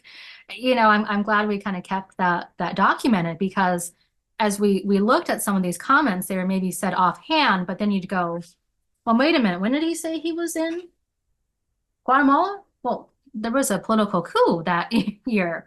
Well, he didn't just go there. I mean, it was for, and then you'd kind of put some pieces together, maybe not even catching it at the time. Um, but, just going through all the voluminous information of his correspondence that, these things came out as some red flags, maybe, of potential guilt. And I know we haven't talked much about like Jim Garrison or Mark Lane. Dorothy knew both of them. They were kind of competitor investigators. And Ron Pataki told us he knew them too. In fact, he met them on a few different occasions. And we thought, why? You review movies and plays for a medium-sized newspaper in the Midwest. When would you have the need to go talk to the Orleans Parish District Attorney, Jim Garrison, or Mark Lane, who's, defending Margarita Oswald and is a prominent lawyer? Why would you ever cross paths? I don't know. That is Part very, of the mystery. very, very interesting and an interesting point. Yes. Why would he do that? Did he Yeah. know, do you think? Did he know Lee Harvey Oswald as well? Did he, in some kind of way, work with him? I mean, Oswald certainly said he was a patsy. I didn't shoot anybody, sir. I haven't been told what I'm here for. You have a lawyer? No, sir, I don't. I'd like some legal representation. These police officers have not allowed me to have any. I don't know what this is all about. Kill the president? No, sir, I didn't. People keep asking me that. Sir? Shoot the president? I work in that building. Were you in the building at the time? Naturally, if I work in that building, yes, sir. Back up, man! Did you shoot the president? No, they're taking me in because of the fact that I lived in the Soviet Union. I'm just a patsy. And you know, that's another thing with the book too, and I know it's hard to explore a lot of different elements, but I definitely go into some detail about how I think just what has come out shows that Oswald was likely intelligence. I think he was working for CIA. You know, he had a very high security clearance for an alleged defector. There are just some things about Oswald that I think he was the perfect fall guy, maybe. And you have to realize that when he was picked up in the movie theater, there was really no evidence at the time that linked him to killing Kennedy. But they planted a wallet at the scene of Tippett's murder. And then bingo, now we got a connection. So it's almost like Officer Tippett had to be killed to kind of complete the circle of framing Oswald. I mean, I think he was very much framed.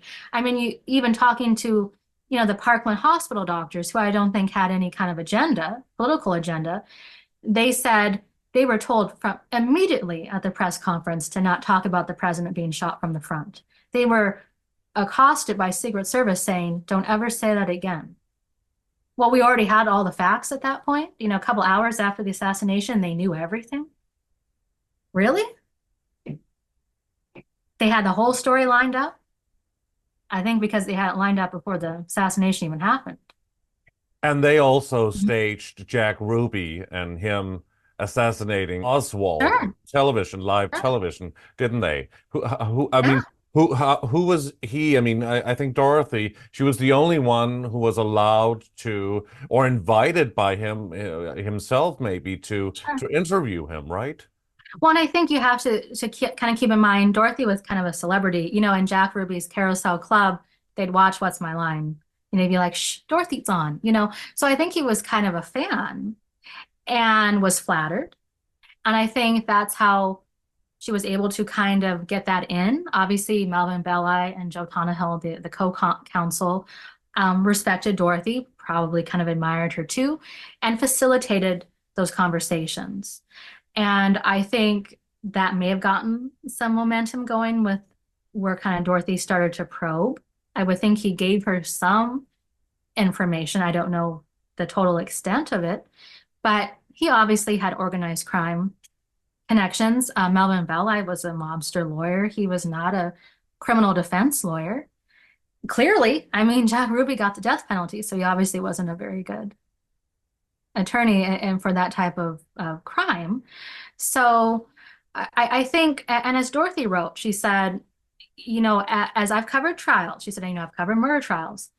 And as you got to know the character of, you know, the accused killer, you got to know the character of the victim. And she felt like, had there been a trial, we'd know more about the Ruby Oswald connection. Did they know each other? Who did he work for? That they would connect. And I think she felt like when Oswald was killed, that put an immediate stop to the investigation, a potential court trial, where stuff may have come out. I think she felt like Oswald was silenced. And the key to that was Jack Ruby, that it wasn't just some, you know, vigilante justice, spur of the moment, you know, what they were trying to make it out to be, that Ruby was a part of the plot too, likely. And of course, she was even more interested in covering this case than she would have been anyway, but because she had become a friend of John F. Kennedy. Yeah, and I think something to keep in mind is, you know, Dorothy was Irish Catholic. That's also my background. And so I think for a lot of people, her family, my family, it was probably a big deal to have a Catholic president for the first time. There was obviously a lot of prejudice. There was a lot of excitement. And I think that could have been part of it. I don't know how much she was necessarily interested in his policies per se. I think Dorothy was a bit of a moderate. But I think there is a connection because of that Irish Catholic heritage. And then, about a year prior, JFK had taken her on a very gracious tour of the White House with her young son, Kerry.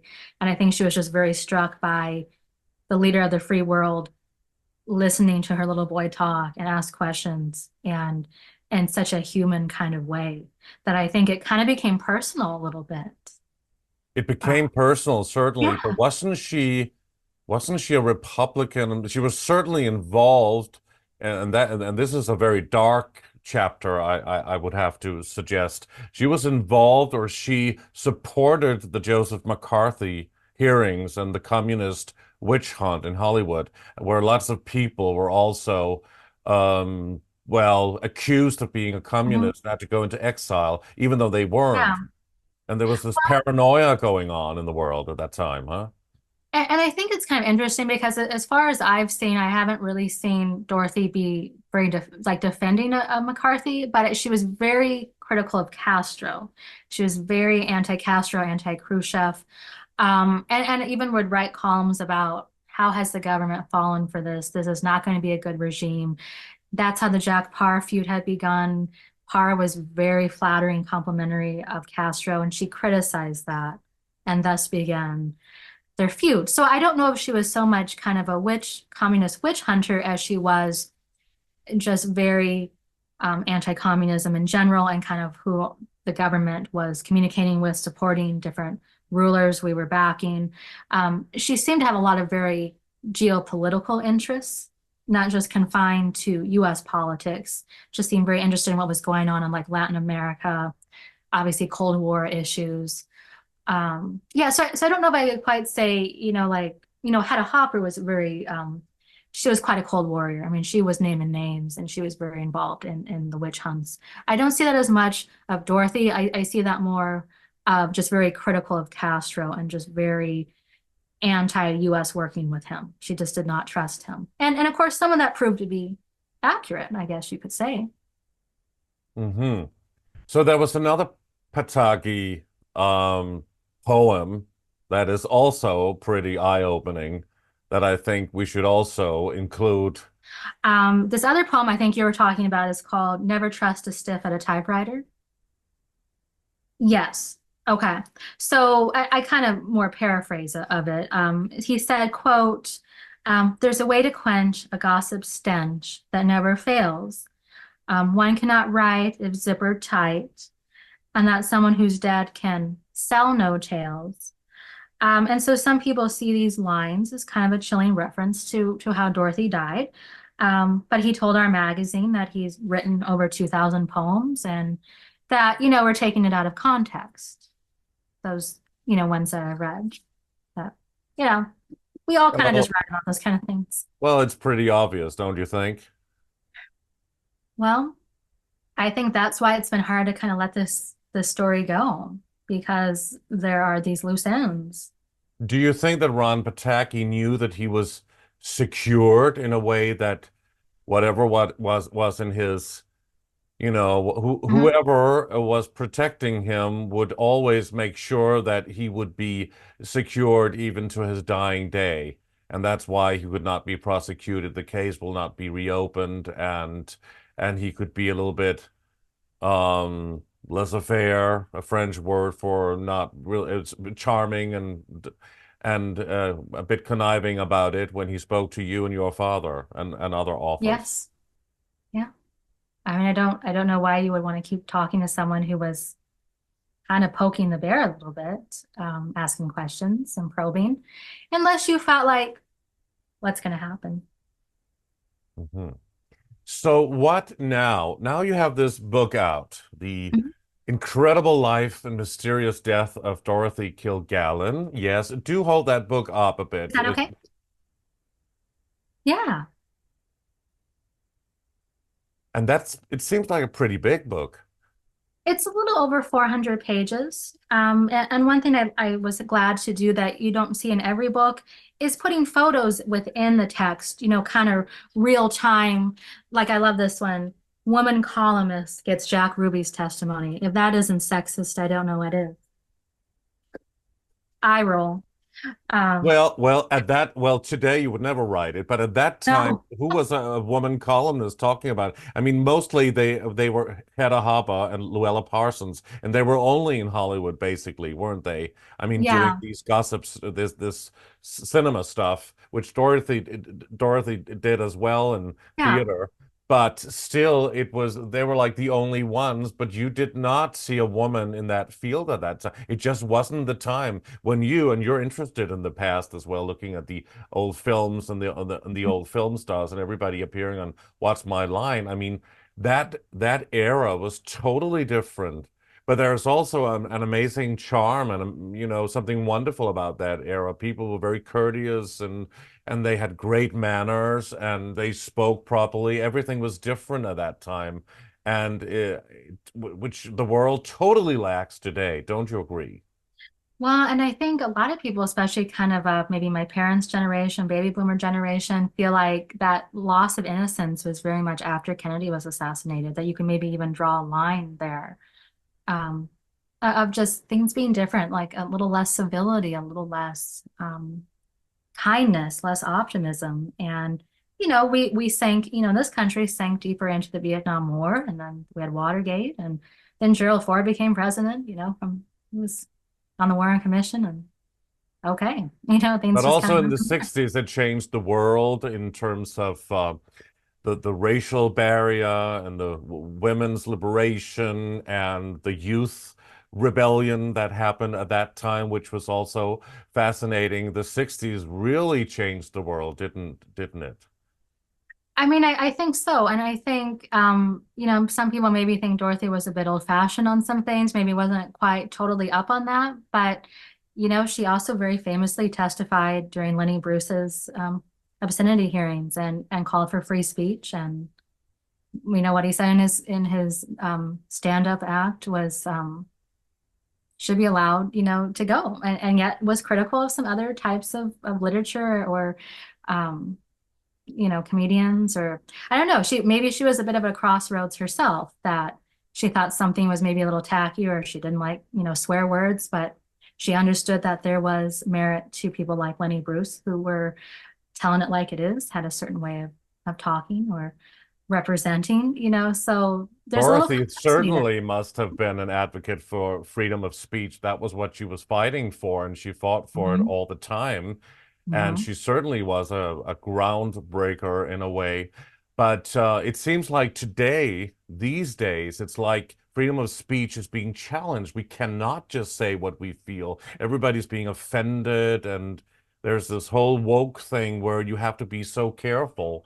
I mean, I don't know. What would somebody like um, Joan Rivers and all of these great comedians who sadly is not with us anymore, George Carlin, Mhm. what would they do today? I mean, they would certainly point out all of these things that were necessary always, and you can use humor for that. But these days, it would be seen as being where people be offended and politically incorrect. There's become this very difficult political correctness narrative going on in the world where people have to be afraid and paranoid what they think and what they do. I mean, I think that that's definitely going on, and it certainly, I think, has evolved. I mean, like I said, when Dorothy was writing things that maybe were considered offensive then, we would kind of just, they'd be in a kid's show today. They would not be, they'd be very mainstream maybe. So, maybe generational change, differences impact what we see as offensive or what we deem as politically incorrect. But I think when you're a journalist, and I think journalism was Dorothy's main love. She had radio and television, but that's why I really focus on Dorothy's journalism career. I think as a journalist, you understand that you have a responsibility to find the truth and be fair about that, and that censorship doesn't have any place in a free society. But we see that happening all the time, also with the Associated Press and everybody, all of the media. I mean, we also know from CNN and from Fox News that Fox is Republican and that's propaganda, and CNN is well Democrat and Democratic propaganda. So it's biased. It's not just searching for the truth and having a varied perspective on what is going on. Yeah, I mean, a lot of those kind of cable news networks, definitely have a bias. I mean, I'm certainly more of a public radio, public television. I'm critical of some parts of the mainstream media, and primarily because the cover-up continues today on the JFK assassination. I mean, it's very lockstep of maybe someone like me would get on for a 10-minute spot and they'd never talk about it again. Exactly. That's what's happening with the JFK legendary case, and it's also happening with current events.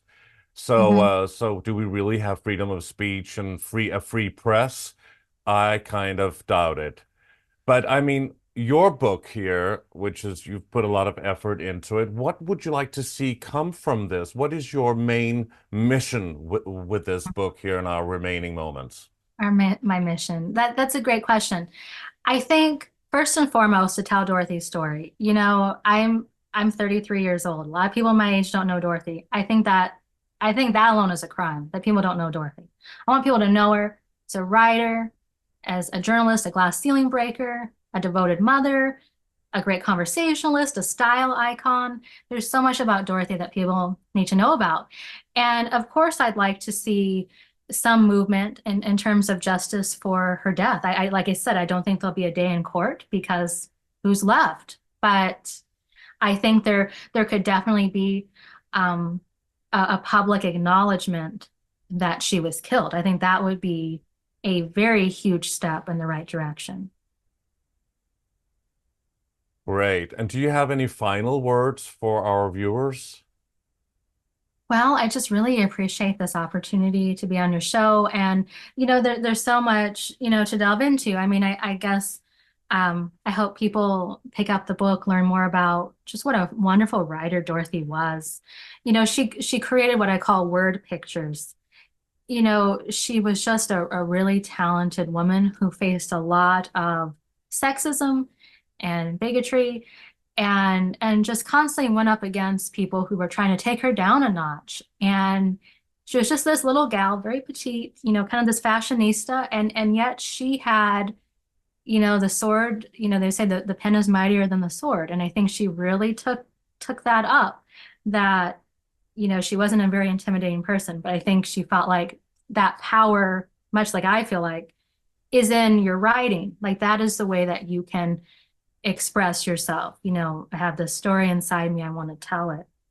And I think that was Dorothy at the core, that she wanted to tell, the truth about different things and was just a really wonderful storyteller, even on things that were kind of just, movie star interests and Hollywood interests, could just be so fascinating too. And she was probably and sadly silenced for searching for that truth and wanting it to come out. So, I mean, there's a lot of research that people can do here, and there's a lot of stuff to read about Dorothy, the incredible life and mysterious death of Dorothy Kilgallen. How can people obtain a copy, purchase your book? Sure. It's on Amazon. I have it as a paperback and a newly launched ebook, an e-version, and those will be on some other platforms soon in the coming weeks. And then my publisher's website, pageturnerbooks.biz. That's fun because if you order from there, I can sign the copy to you. A nice personal message makes a great gift. How absolutely wonderful. It's been really exciting, very interesting and fascinating to have this conversation with you today about Dorothy Kilgallen. What a legendary figure, and it's very profound, and people have to look into it. And I just want to thank you so much for being on my show, Sara Jordan-Heintz. Thanks for having me. I appreciate it. Thank you so much to Sara Jordan-Heintz, and thanks to all of you for watching my show, The Lucas Alexander Show. Please like my video, subscribe to my channel, and hit the bell for notifications. Your support is very appreciated. And I'll be back on the channel with more interesting topics and interesting guests very soon. Thank you so much for watching.